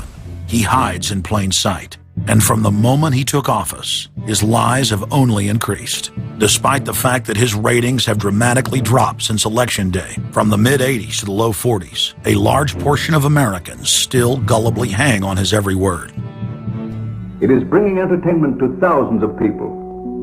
Through its magic, we are able to enjoy a combination of the radio, motion pictures, and the stage, right in the comfort of our own homes, simply by pushing a button and turning a dial. These cells with their electrical charges are scanned by a stream of electrons, completing 30 pictures a second. Compare that crude picture with these of today, and you can judge for yourself how far along the road to perfection television has traveled. Most people still today think that all entertainment to do with movies, drama, is therefore nothing more than their entertainment. It never ever was that case. Of course, television can't perform such miracles as this, yet. But perhaps there's no harm wishing that it could. The greatest social messages are promoted through movies and drama, high drama, through the fixation of emotive sequences, emotional sequences, not logical, factual sequences, but pushing points across in an emotional way which register and fix in the mind. So emotional content is very, very important, rather than going through an actual discussion or an argument using logic and facts. There's no debates. And when you're being downloaded through fiction, your guard is down, the censor part of your brain is not in action. It isn't saying, yes, I agree with this, I disagree with that, as you would in a debate or a lecture.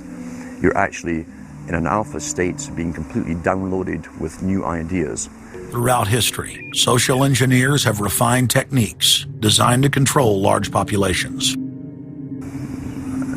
About 100 years ago, this big organization with many branches, they wanted to rule the world basically using Britain as a nucleus of a system, an embryo, which also was going to be joined with the US under the Anglo-American establishment, wrote about the kind of culture and the changes of culture over a 100-year period that they would actually design, implement, and bring in.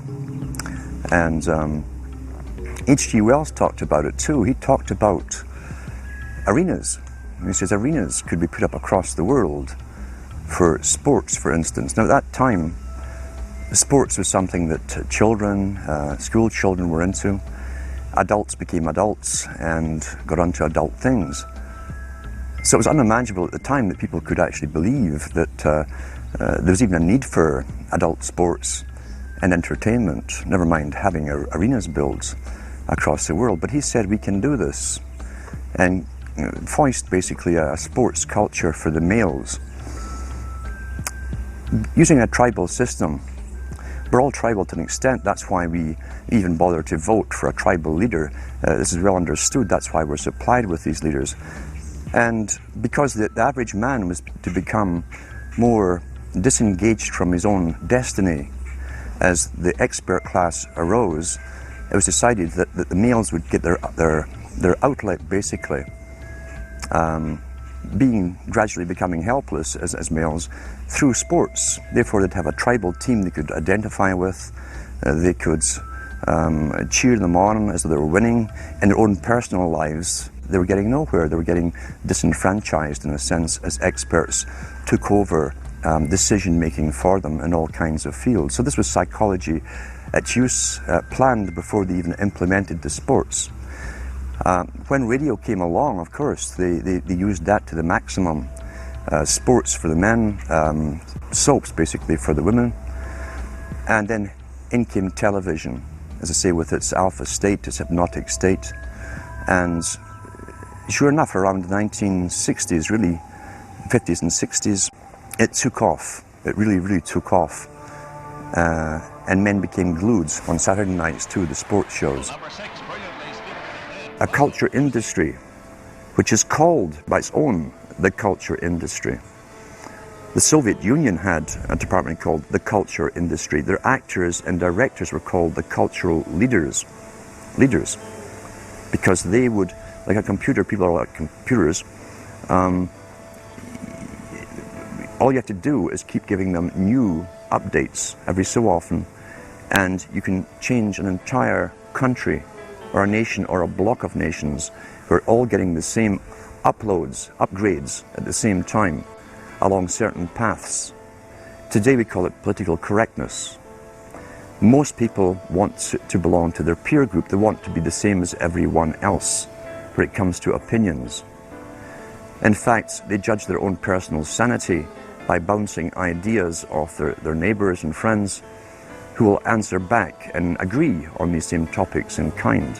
It doesn't matter if the topics or what you're given are facts or utter nonsense, as long as everyone agrees at the same time. You'll say, well, I'm sane, and your friends will all agree because they've had the same information given to them. But they've been programmed, and I'm sad because I know that it's hard for people like that to take an interest, a serious interest in world affairs, to take a serious interest in what their elected officials are doing. And they're not going to be really inclined to study or discover the deception that's being used against them. And so I'm sad because I see all of that in a flash in my mind as being an indication of how easy it is for the masses to be manipulated. The scientific dictatorship understands what makes human beings tick. They understand our psychology. They've studied it, and they're using it against us. But the minute the public awakens to the fact that there is an agenda to manipulate them, and the second the public realizes that they are being conditioned and controlled, the establishment begins to lose that edge they've got over people. So all I ask viewers to do is to think for themselves and to study public relations, to study advertising, to study propaganda, and to realize how much of it is out there in their daily lives. And then make the decision for yourself. I just want people to think on their own and to not have their decisions and their thoughts and their ideas pre-packaged and basically downloaded into them. If it's on TV and a famous face says something, then it must be true. He doesn't have to show you facts or anything else. You've been brought up with these faces. That's why they keep these guys on television into their 70s and 80s. You've grown up with this father figure who's on television every night at 6 o'clock, in your house, in your room, staring right at you, and he's a father figure. Would he tell you a lie? So you naturally never suspect him. And this same man will lead you through new topics. He'll introduce experts on the topics. They'll have a little summary at the end of every talk, and you are now left with the conclusion that's presented to you. You don't arrive at it, it's given to you, and it's good enough for you. When I was growing up, people were talking on their front porches, neighbors were playing baseball, there were nightly barbecues. You don't see that anymore. We've lost our communities. You drive through neighborhoods, you see the blue glow of television sets. We're losing our humanity.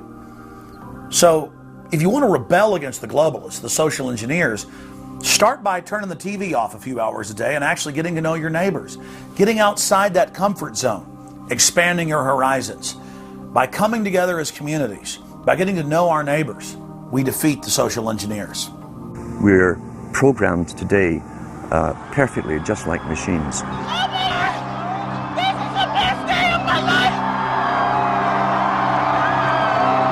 We tie this in with the Brzezinski. Brzezinski said in 2 Ages, now this guy was way up with the NSA. He's a master geopolitician.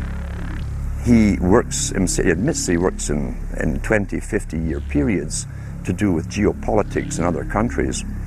But he said himself, the public will shortly be unable to think or reason for themselves. He was meaning by the form of information that was given to them, the type, the formulas that were in use then in the 1970s. He says, eventually they'll be unable to think or reason for themselves. And eventually, he said, they will expect the media to do all their thinking and reasoning for them. Well, that's happened today. That's why people today can't think outside of the programming from television. Zbigniew Brzezinski, Obama's main foreign policy advisor, talks about how a cult of personality can be artificially manufactured to influence the masses. In the first months of my administration, to pull our economy... Oh, goodness. Sorry about that, guys. To pull our economy back from the brink, including the largest and most sweeping economic recovery plan in our nation's history. We're gullible, but we're also willingly gullible.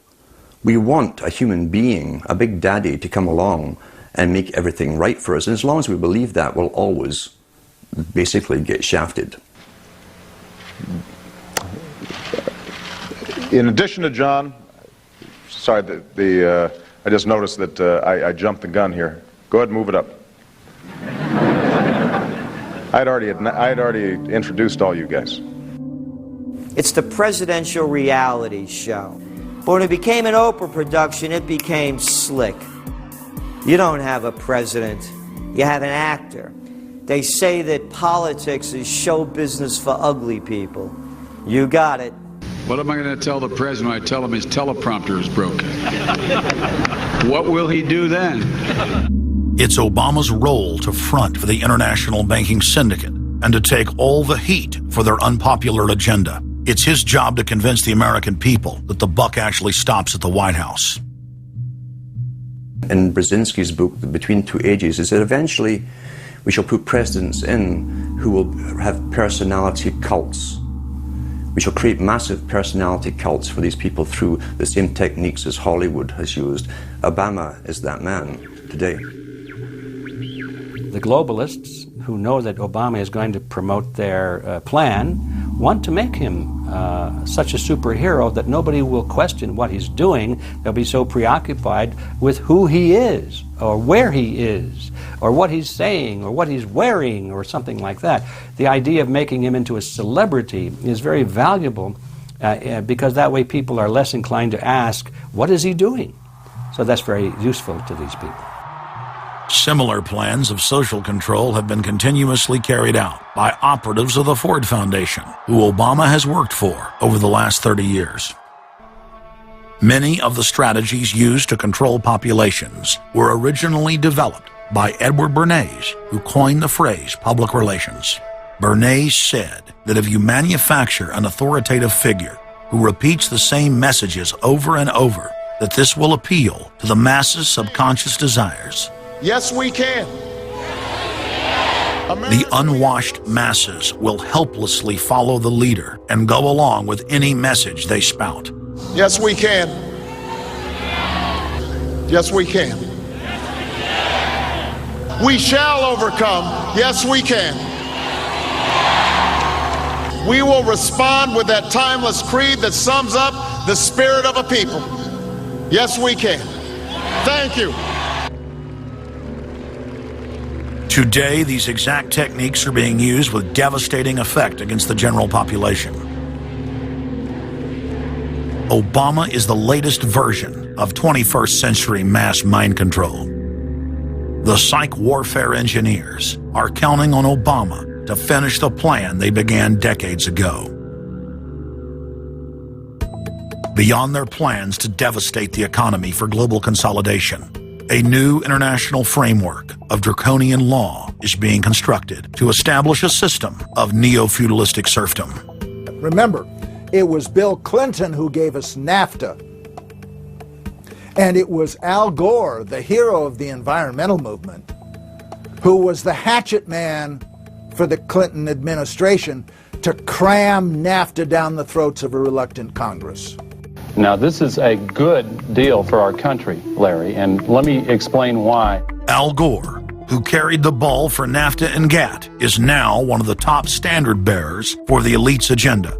I didn't interrupt you. Okay, now, guys. Then maybe it just... Is this... NAFTA. Why? Huge numbers of manufacturing jobs left Canada, came into the United States because of a 15% wage differential. We pay our workers less in Canada. Now, when you've got a 7-to-1 wage differential between the United States and Mexico, you will hear the giant sucking sound. No, there's a political lesson, there's a business lesson. Sorry. He serves as the front man for the carbon tax cap and trade scheme, which will not only increase taxes on every American, but will also transfer our national sovereignty and rights to a tyrannical world government, all in the name of saving the earth. Is the legislation that we are discussing here today, is that something that you are going to personally benefit from? If you believe that the reason I have been working on this issue for 30 years is because of greed, you don't know me. I've been willing to put my money where my mouth is. Do you think there's something wrong with being active in business in this country? I am simply asking for clarification. I'm proud of the relationship. I'm proud of it. My name's Dr. Tim Ball. I'm a climatologist. I have a PhD in climatology from the Queen Mary College, the University of London, England. And I've been studying climate both with my 9 years in the Canadian Air Force, where it was essential to flying, and then after that at the university. So it's essentially been the whole theme of my career. Initially we're called climate skeptics. I said, but all scientists are skeptics. If you're not a skeptic, you're not a scientist. And then when that didn't work, then they came out with the charge that we were climate change deniers. And I remember when I was first called a denier, and it was in the Times of London and England, and of course the word denier was clearly deliberately chosen because of the Holocaust connotations of that term. So it was not only a charge that you were ignoring the truth, but you were doing it in a very evil way. And of course, I laugh about that now because my whole career has been anything but a climate change denier. I've spent my career trying to educate people to how much climate changes naturally. So I'm anything but a denier, but of course that is part of the politics. Under the Nazis, there was something called race science. They had a lunatic theory of eugenics, the Aryan heritage, and all the rest of this. Absolute crackpot pseudoscience. There was no empirical measure or empirical test for the validity of those theories. They simply asserted them, and if you were a professor who stood up to them, then the Gestapo would come and take you away. We are perilously close to such a situation right now. Any academic, any other figure standing up to say the global warming theory of Al Gore is a piece of crackpot nonsense is in danger. You'd be fired from a government job, and in many universities, your job would be in danger. And of course, it's also part of what's called ad hominem, that if you can't defeat the person's argument rationally, you start attacking the person. And we see that with these terms, and we see it with Al Gore calling them flat earthers. Congressman, you began by denying that there is a consensus on the science. there is a consensus on the science. Well, you mustn't have been listening to our testimony that we've had for the last few days with dozens of experts that have come in who have given completely different views. Well, I would encourage you to go back and look at the testimony this committee's heard. There are people who still believe that the moon landing was staged on a movie lot in Arizona. And neither of us are one of those, and I know you like giving those cute anecdotes. This is not a cutesy issue. We're talking about something that can export millions of jobs out of our economy, out of our country. Richard Lindzen, the MIT professor of atmospheric physics, said it many years ago when he said the consensus was reached before the research had even begun. And then scientists like myself that stood up and said, hold on a minute, I got problems with this. Oh, paid by the oil companies, don't trust that guy. What the international scientific community is saying is correct. There is no legitimate basis for denying it. Now, you hear the consensus argument. Well, the majority of scientists. What they're always talking about is, and originally the IPCC was about 3,600 scientists, it's now down to 2,500. That's the people they're talking about. But when you look at it, most of them are bureaucrats. They're not scientists at all. And very, very few of them are actual climate experts. Now, the consequences of that, and whether that's because of man-made CO2, I think are debatable. If CO2 is not causing the climate change, what is? What are the major driving factors? And so they're essentially the ones that are left out by the Intergovernmental Panel on Climate Change. It's unbelievable to me that they can come out and ignore the sun. I mean, everybody knows the sun goes in, it gets cool. You notice that, right? You have an eclipse, the temperature drops, and the birds start to get excited and so on. And when you look at the seasonal changes with the sun, how you can suggest that the sun is not a factor is really quite remarkable. Giving us false scientific information is not going to clean up our environment. Speaking with a lot of promises and innuendo is not going to help clean up our environment. The globalists have co-opted the environmental movement. There are a lot of real environmental problems we face, like genetic engineering, where they're splicing plants, animals, insects, you name it. Toxic waste dumping in the ocean. No one wants to breathe bad air or drink toxic water. But the global carbon tax has nothing to do with that. It's a tax literally on breathing. Go out on the street or talk to your friends, your neighbors. Ask them, hey, should we ban dihydrogen monoxide? It's bad for the environment. The average person will sign your petition calling for the banning of water.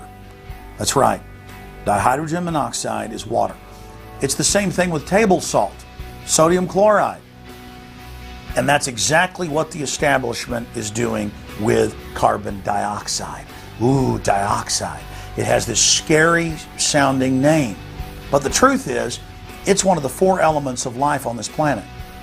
Oxygen, carbon dioxide, water, and sunlight. And if the establishment can tax and list as a toxic waste one of those basic 4 building blocks of life, carbon dioxide, they can regulate and control every facet of our lives and shut down any businesses that aren't part of their New World Order. The idea that carbon is a pollutant is essentially a way of saying that humanity is a disease or a cancer that ought to be wiped out. Genocide. People have argued in this environmental coterie around Obama, around Holdren, the theoretician of de-development, who is now the science advisor of the White House, really the anti-science advisor. They've argued that babies are carbon monsters, carbon machines, and that every time you breathe out carbon dioxide, you're part of the pollution of the planet. This is an absolutely anti-human doctrine. They use the environmental movement to promote their real agenda, which is globalization and federalization and power. The advisor to Gordon Brown wants to exterminate 1/2 of the population of the British Isles. Now that's something Hitler might have tried to do, or Stalin. They didn't succeed. Will Gordon Brown do it? You can read this in the statements of these lunatics, radical environmentalists, fanatical Malthusians, tree huggers, whatever you want to call them. This is an ideology of genocide which can be documented exhaustively, ad nauseum, out of their own statements. When Gore said the science is settled, that raised red flags amongst the media and then also amongst a lot of other people that sort of knew that that wasn't true, other scientists, and started to look at it. And of course, the more they looked at it, the more they realized, no, science is never settled. What is coming down now is environmentalism is nothing but phony science. Nothing but phony science. And if we really believe in the environment, if we really believe in freedom, if we really believe in truth, we need to get some straight answers. Now, the Kyoto Agreement, of course, was reached in the city of Kyoto. And what was interesting was several things came out of that. But the first thing was that not all countries had to participate in Kyoto, but not all had to take action. Only the developed nations were required to reduce their level of CO2. The developing nations were excluded. Now, of course, at that time, China was, and in some ways you can argue it still is, a developing nation. So it wasn't required to meet any targets under Kyoto, nor was India. The U.S., of course, held out. And what's interesting is that the U.S. Senate voted 95-0 against the Kyoto Accord, even though Al Gore was the vice president at the time. And lucky for him, he didn't have to cast a deciding vote. But so it was 95-0 against it because the U.S. Senate saw, no, this is a socialist distribution of wealth. This is going to cost jobs and economy, and so they scrapped it completely. We're now told that you have to buy carbon offsets. In other words, if you have sinned by having a carbon footprint and by carbon emissions, you've got to buy a carbon offset, which is usually a scam. Somebody claims to have planted an acre of grass in the third world. It never happened. They take your money and laugh all the way to the bank. But they're telling you that in order to cleanse your guilt, you've got to buy a carbon offset. Talk about carbon polluters. You talk about them. It's my understanding that back in 1997, when you were vice president, Enron's CEO, Ken Lay, was involved in discussions with you at the White House about helping develop this type of policy, this trading scheme. And is that accurate? Is it inaccurate? It's been reported. I don't know, but I met with Ken Lay, as lots of people did, before anybody knew that he was a crook. Right, and clearly you can see why so many of us are concerned about this type of cap-and-trade energy tax that would be literally turning over this country's energy economy. I didn't know him well enough to call him Kenny Boy. Well, but you knew him well enough to help devise this trading scheme, and obviously we know what Enron and these big guys on Wall Street like Goldman Sachs, and I know you've got interest with Goldman Sachs. No. Well, that's been reported. Is that not accurate? No, I wish I did. With executives from you're partnered in companies with executives from Goldman Sachs. Well, if you're not. Al Gore has got to be the greatest con artist in modern history. This guy claims he invented the internet. Even though it's on record, he's a liar, and he got away with it. He was the pitch man that successfully sold, as vice president, NAFTA and GATT. That's lowered the standard of living in the United States and Mexico and almost completely deindustrialized our country. Now he's saying you should pay him and his private company, set up by Enron, a carbon tax on breathing. Look, if you want to buy Al Gore's propaganda, go ahead. But before you do that, you should at least look into the claims he's making. There was a meeting in the White House in 1998 between Al Gore and Bill Clinton, Ken Lay, and Lord Brown. Okay, well, who were these people? Well, we know the president, the vice president. Ken Lay, of course, was the president of Enron. And Enron was a major player in the carbon trading. And in fact, stood to make an enormous amount of money out of it. And so it was part of I think, part of the collapse of Enron. And Lord Brown, of course, was the head of the largest oil company in the world. And they were looking to buy into this, as is happening now, where the energy companies are becoming the big promoters of, oh, we got to go green, we got to go to alternate energies, and all of this stuff. They saw a business opportunity and leapt onto it, and one that would make them look green again. When it came time for the 1,200-plus page greenhouse gas emission and carbon legislation to be voted on, the Speaker of the House, Nancy Pelosi, would not let the Republicans, or even members of her own party, see the bill until minutes before the vote. Republican Minority Leader John Boehner engaged in a rare House filibuster and read shocking section after shocking section from the legislation. Now, I really hate to do this, but when you file a 300-page amendment at 3:09 a.m., the American people have a right to know what's in this bill and have a right to know what we're voting on.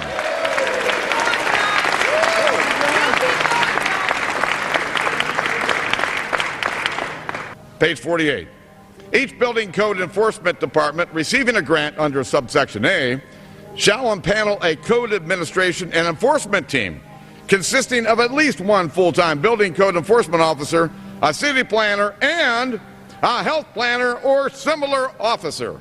I can take you to Chickasaw, Mercer County in my district.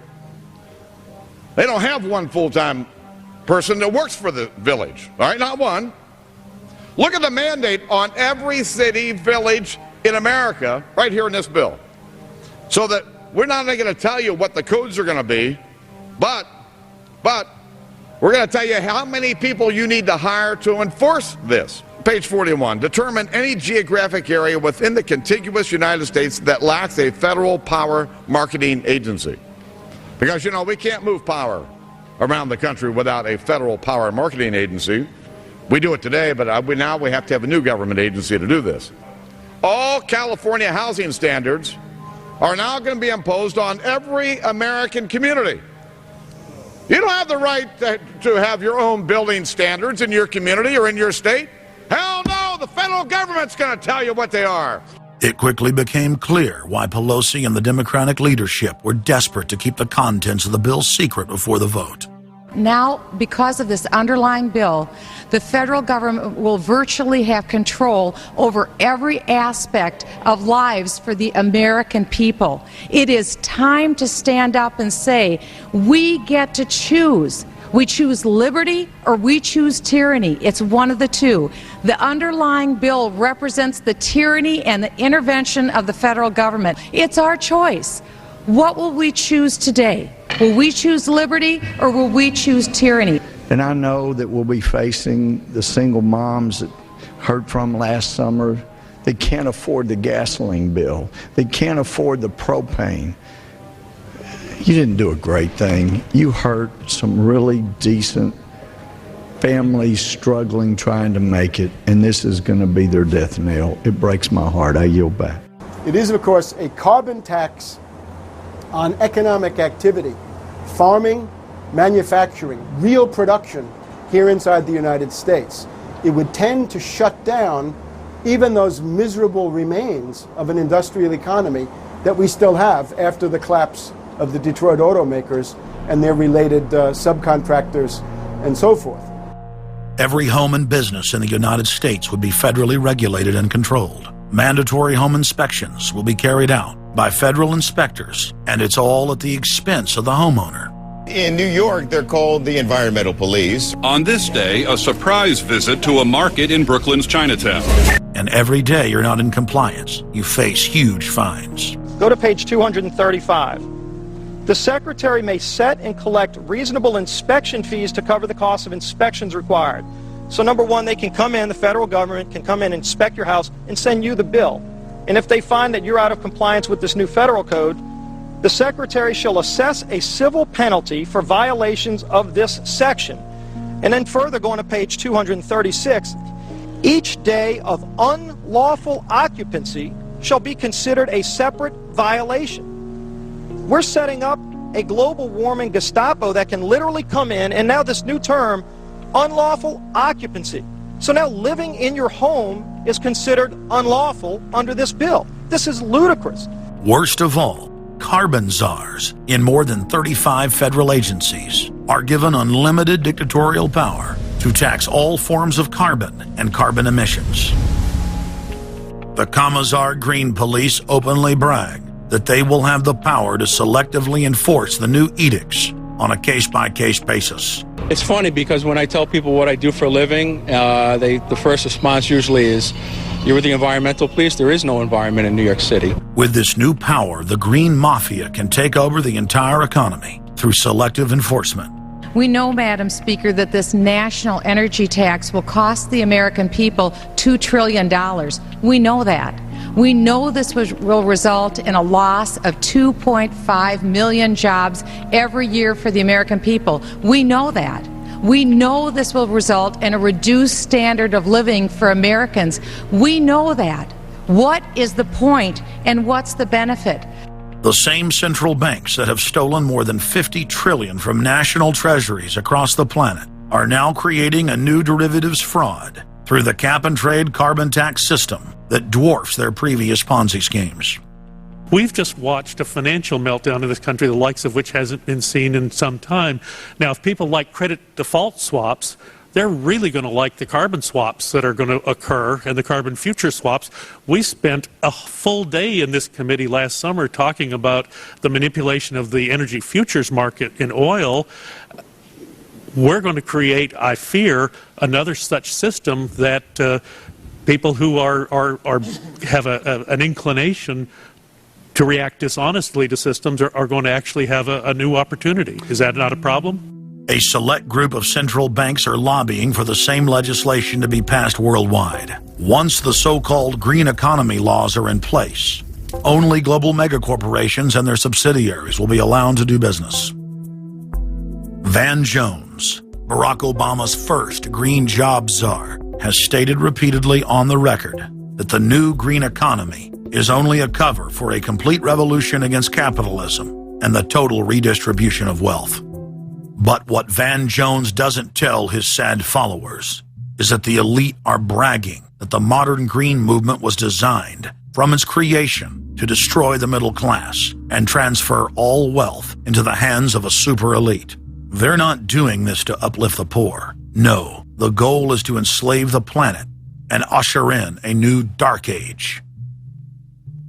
Every nation on Earth is in the process of, or has already passed, its own set of carbon tax laws and regulations. If their plan is successful, every nation on Earth will not only pay tribute to the powerful world government, but every facet of human life will be regulated by the technocratic global planners. Under the carbon tax scheme, China, India, Mexico, and over 150 other nations are exempt from the global tax system. You see, the bankers already own and control the third world.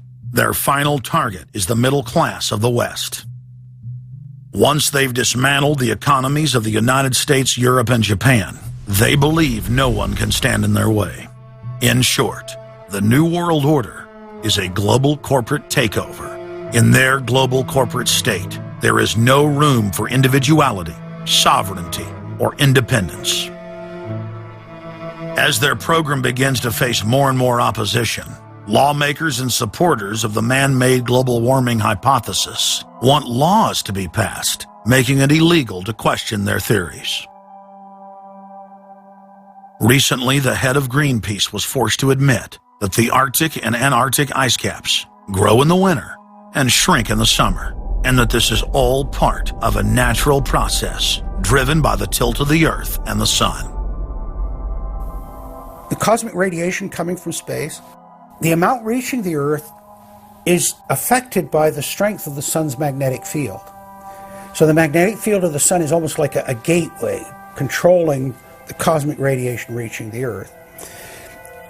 The magnetic strength of the Sun is also related to the number of sunspots. So they are directly related to changes within the inner structure of the Sun. The amount of cosmic radiation reaching the lower atmosphere creates more cloud, right? And cloud forms, you need to have what are called condensation nuclei.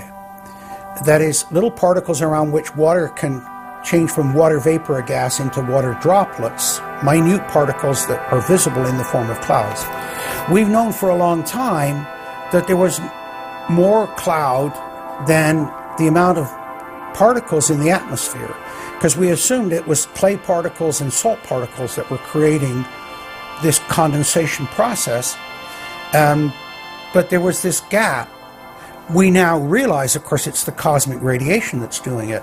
So what the cosmic radiation is doing, controlled by the magnetic field of the sun, is it's like putting up a screen in the greenhouse and blocking out the sunlight. And of course that then affects the temperature of the Earth. That's why there's a relationship between the sunspots and the temperature on the Earth. So we now know the mechanism, but they completely ignore that. More than 31,000 scientists from across the United States, including more than 9,000 PhDs from the fields of climatology, atmospheric science, earth science, and hydrology, signed a petition rejecting man-made global warming as a scientific fraud. This shattered the hoax of the so-called consensus that the mainstream media had been pushing for years, that every scientist on Earth believed that man-made global warming was a fact. If the people are able to block their carbon tax takeover, the elite's agenda to establish a planetary world government will collapse. To force their unpopular agenda upon the planet, the controllers are racing to complete the construction of their police state control grid. Borrowing from tactics used in the past by communist, fascist, and other totalitarian regimes, every form of classical textbook tyranny is now being implemented in the West. In the United States, the central government is federalizing local police. State and local officers are in a great position to collect important information on terrorists and their allies. And the Terrorist Screening Center stands ready to help you. This video, produced by Homeland Security, is required viewing for all departments in the U.S. And with the teamwork of local, state, and federal law enforcement, we have an excellent opportunity to see the picture and solve the puzzle before these terrorists can strike again. State, county, and city police now take their marching orders directly from DHS and FEMA. The videos and training manuals turn peace officers, once guardians of the Republic, into secret police. See way down there? There's a woman taking photos of the dam. Someone called 911 and reported a suspicious person. As you guessed, she's going to be a Category 3 hit. And since it's very important that we don't let her know that we know, both the dispatcher and the officer need to make sure she doesn't hear the radio traffic. Stand by. If I could ask you to wait right here, please. Sure. Everyday items and activities are listed as proof that you are sympathizing with shadowy boogeymen of terror. Of course, he's going to keep his eyes open for anything interesting or unusual in the car. That would include cameras, binoculars, video equipment, GPS, maybe things like sleeping bags that suggest they're living out of the car. From their inception, Homeland Security and Northcom were set up to dominate the people and the states, not to fight the CIA-created Al-Qaeda. Patriotic members of the military and law enforcement, at great risk to their lives and careers, have sent this filmmaker federally and internationally produced law enforcement manuals, textbooks, documents, and videos. The MIAC report, distributed to Missouri law enforcement, lists gun owners, libertarians, constitutionalists as potential terrorists. The federally written document went on to list Ron Paul, Bob Barr, and American flag bumper stickers as dangerous paraphernalia linked to white supremacists. Even before 9/11, FEMA was quietly indoctrinating local police to have a hatred of the Founding Fathers and everything our constitutional republic stands for. Who was the first terrorist organization in the United States? Who? Founding Fathers. Founding Fathers. You mean Thomas Jefferson? Oh, yeah. You mean George Washington? Oh, yeah. Paul Revere? Yeah. These guys right here, let me ask you something. Did they try to scare people? Oh, yeah. They tried to intimidate the British. Did they use acts of violence? Your founding fathers, my founding fathers, were involved in acts of terrorism against British officials because they systematically had British officials assassinated. In the old Soviet Union, Nazi Germany, and Maoist China, the police's main job was not fighting crime. In totalitarian forms of government, the police are political enforcers, or commissars as they were known in Russia. It's their job to spy on the public and to intimidate the exercise of free speech. Once a climate of fear has been achieved, the public begins to self-censor, to shut down. Once the people have been intimidated to withdraw from the field of intellectual battle, the tyrants have a free hand to expand their oppression and looting of the helpless serfs. The average man and woman is in a trance. They get home from work, they don't even talk to their children. They turn the television on, and they let those corporate messages set the agenda in their lives. If we want a revolution against these social engineers and the scientific dictatorship, we have to start getting back to basics. Having barbecues, knowing our neighbors, loving our husbands and wives, spending time with our children, and getting back to real human culture. This false corporate culture has been superimposed over our daily lives. The public is literally under a trance. We have to somehow reach out to them and break them out of this trance. And as the globalists destroy our standard of living and bring in their police state, a lot of people are beginning to wake up and realize that what they've been told all their lives was a lie. But it's essential that we, the people, are there to reach out to our fellow Americans and our fellow human beings and show them the truth. But the scientific dictatorship needs more than just a secret police network to carry out their plan. Citizen spies at every level of society have been recruited to keep their eyes and ears focused on everything their neighbors and co-workers are doing and saying.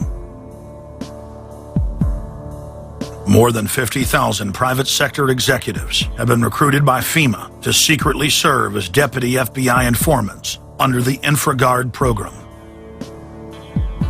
Now there are more than 75,000 preachers serving FEMA in the clergy response teams.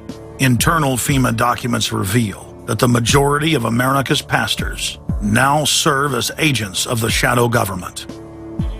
They are even instructed on how and what to preach.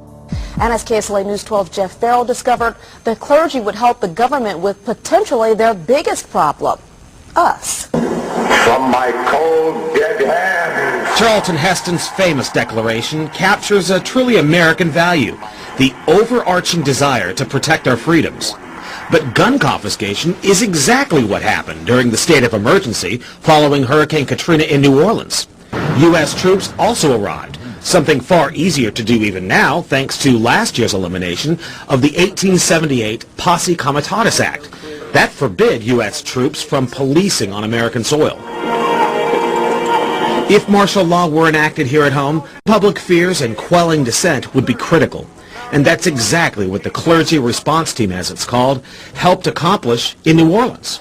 Jeff, the primary thing that we say to anybody is let's cooperate and get this thing over with, and then we'll settle the differences once the crisis is over. Such clergy response teams would walk a tightrope between the needs of the government versus the wishes of the public.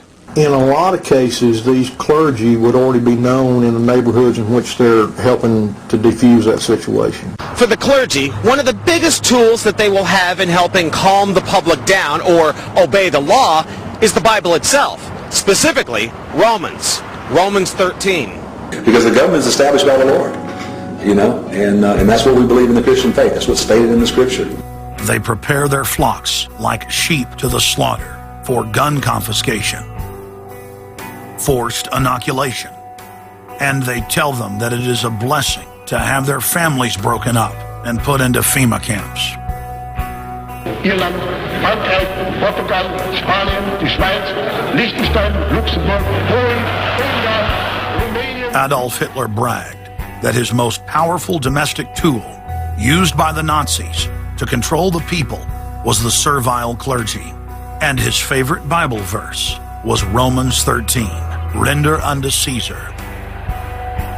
Either you are with us or you are with the terrorists.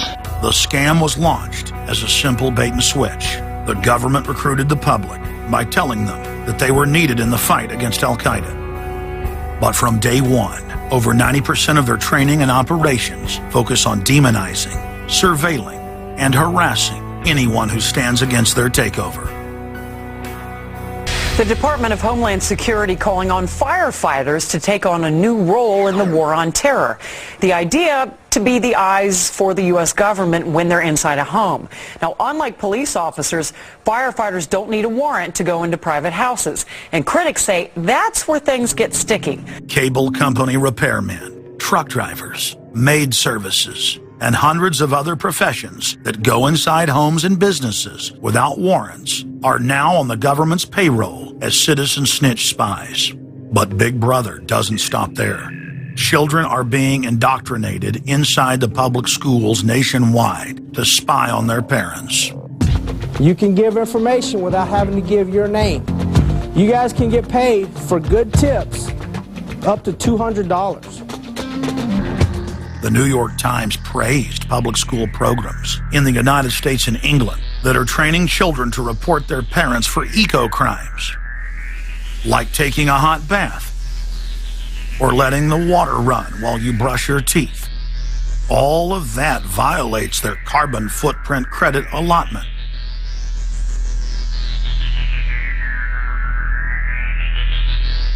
Check it out, check it out. And that's where we come in. We're the carbon cops and we're on the lookout for energy wasters. Our job is to get all Australian households to cut their carbon emissions. So Carbon Cops is a program that looked at energy use in a domestic sense. We went into people's houses and got them to reduce their energy use by 50%. Sadly, the Boy Scouts of America have now contracted with the Department of Homeland Security and are now training more than 20,000 Boy Scouts in anti-terror urban warfare mount training. The federal grants are very specific. The Scouts are trained to carry out seek and destroy missions against disgruntled veterans of the U.S. Armed Forces. Good evening, everyone. Homeland Security is enlisting some unlikely new recruits to fight terrorism and help with other emergencies. The Girl Scouts. Girl Scouts across the country and here in East Tennessee are now taking part. 9-year-old Elise Murphy has already earned a lot of Girl Scout patches. And now, every member of the 3.4 million Girl Scouts of America is now being trained by the Federal Emergency Management Agency to aid and support Homeland Security in disaster and anti-terror operations. One of the things that if you talk to our generals, they are desperate for is a civilian counterpart to our military forces.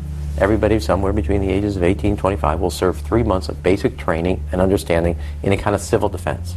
So is this compulsory then? Well, you have to, in a sense, it's a required of everybody, 18 to 25, 3 months, and at some point at that point you do it. Creating citizen armies in one way is, it's disgusting, because what you do is you get young kids and you can mold their minds easily. And we saw them chanting and crying, and they'll follow any leader, whether it's in a black shirt, a brown shirt, a red shirt, whatever the shirt might be. Another branch of Homeland Security, the Corporation for National and Community Service, is setting up literally hundreds of other private uniformed youth groups. The White House has introduced legislation to establish forced national service for all Americans between the ages of 16 and 64. In 2008, the North American Military Governorship, known as NORTHCOM, announced that they had deployed 4,000 regular Army troops inside the United States to deal with civil unrest because they knew that their offshore masters were about to rob the United States blind. In 2009, the Pentagon requested funding from Congress to deploy 379,000 military personnel in thousands of communities across the United States. And now, legislation has been introduced in Congress to expand a system of FEMA concentration camps across the United States under the National Emergency Centers Act, H.R. 645. The Republic is hanging by a thread. The last vestiges of our free system of government are being swept away.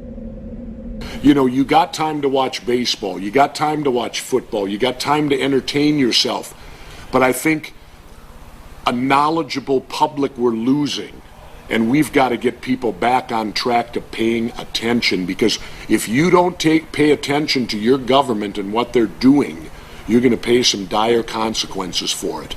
Unless we become active and become influential in the power centers of society, there's nothing we can do about it. Just knowing about it is not enough.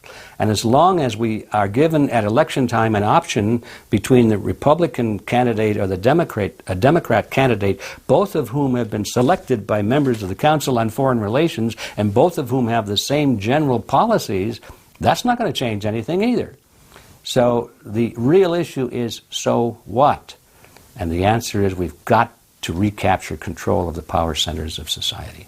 The people have a decision to make. Our nation has been seized in the jaws of a global corporate takeover.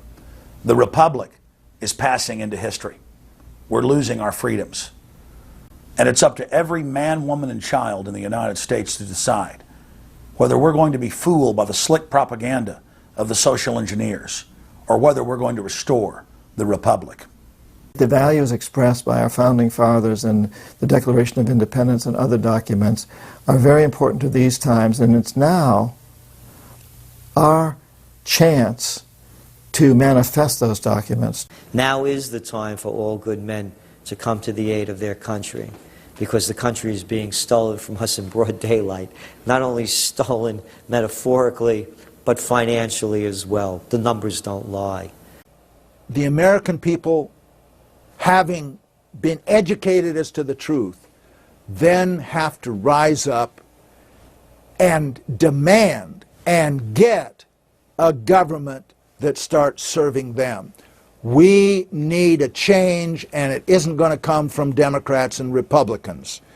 It has to come from the American people. Dissension is the greatest form of patriotism, and I believe that. Because if you don't hold your elected officials' feet to the fire and pay attention, you are going to get bad government. So it's imperative for all of us. It's our job as citizens of this great country to pay attention. This is our last chance to not relive history. Hundreds of nations have fallen to tyranny in the last century alone.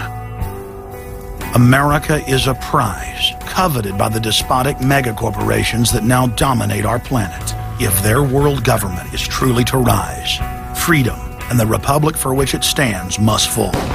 Now is the time for all good men and women to come to the aid of their country. One of the greatest events in history is taking place before our very eyes. For many generations into the future, our progeny will look back on this time as either a place where humanity rose to the challenge and made a stand against the forces of darkness, or as a time when the planet fell into the grip of a merciless high-tech tyranny.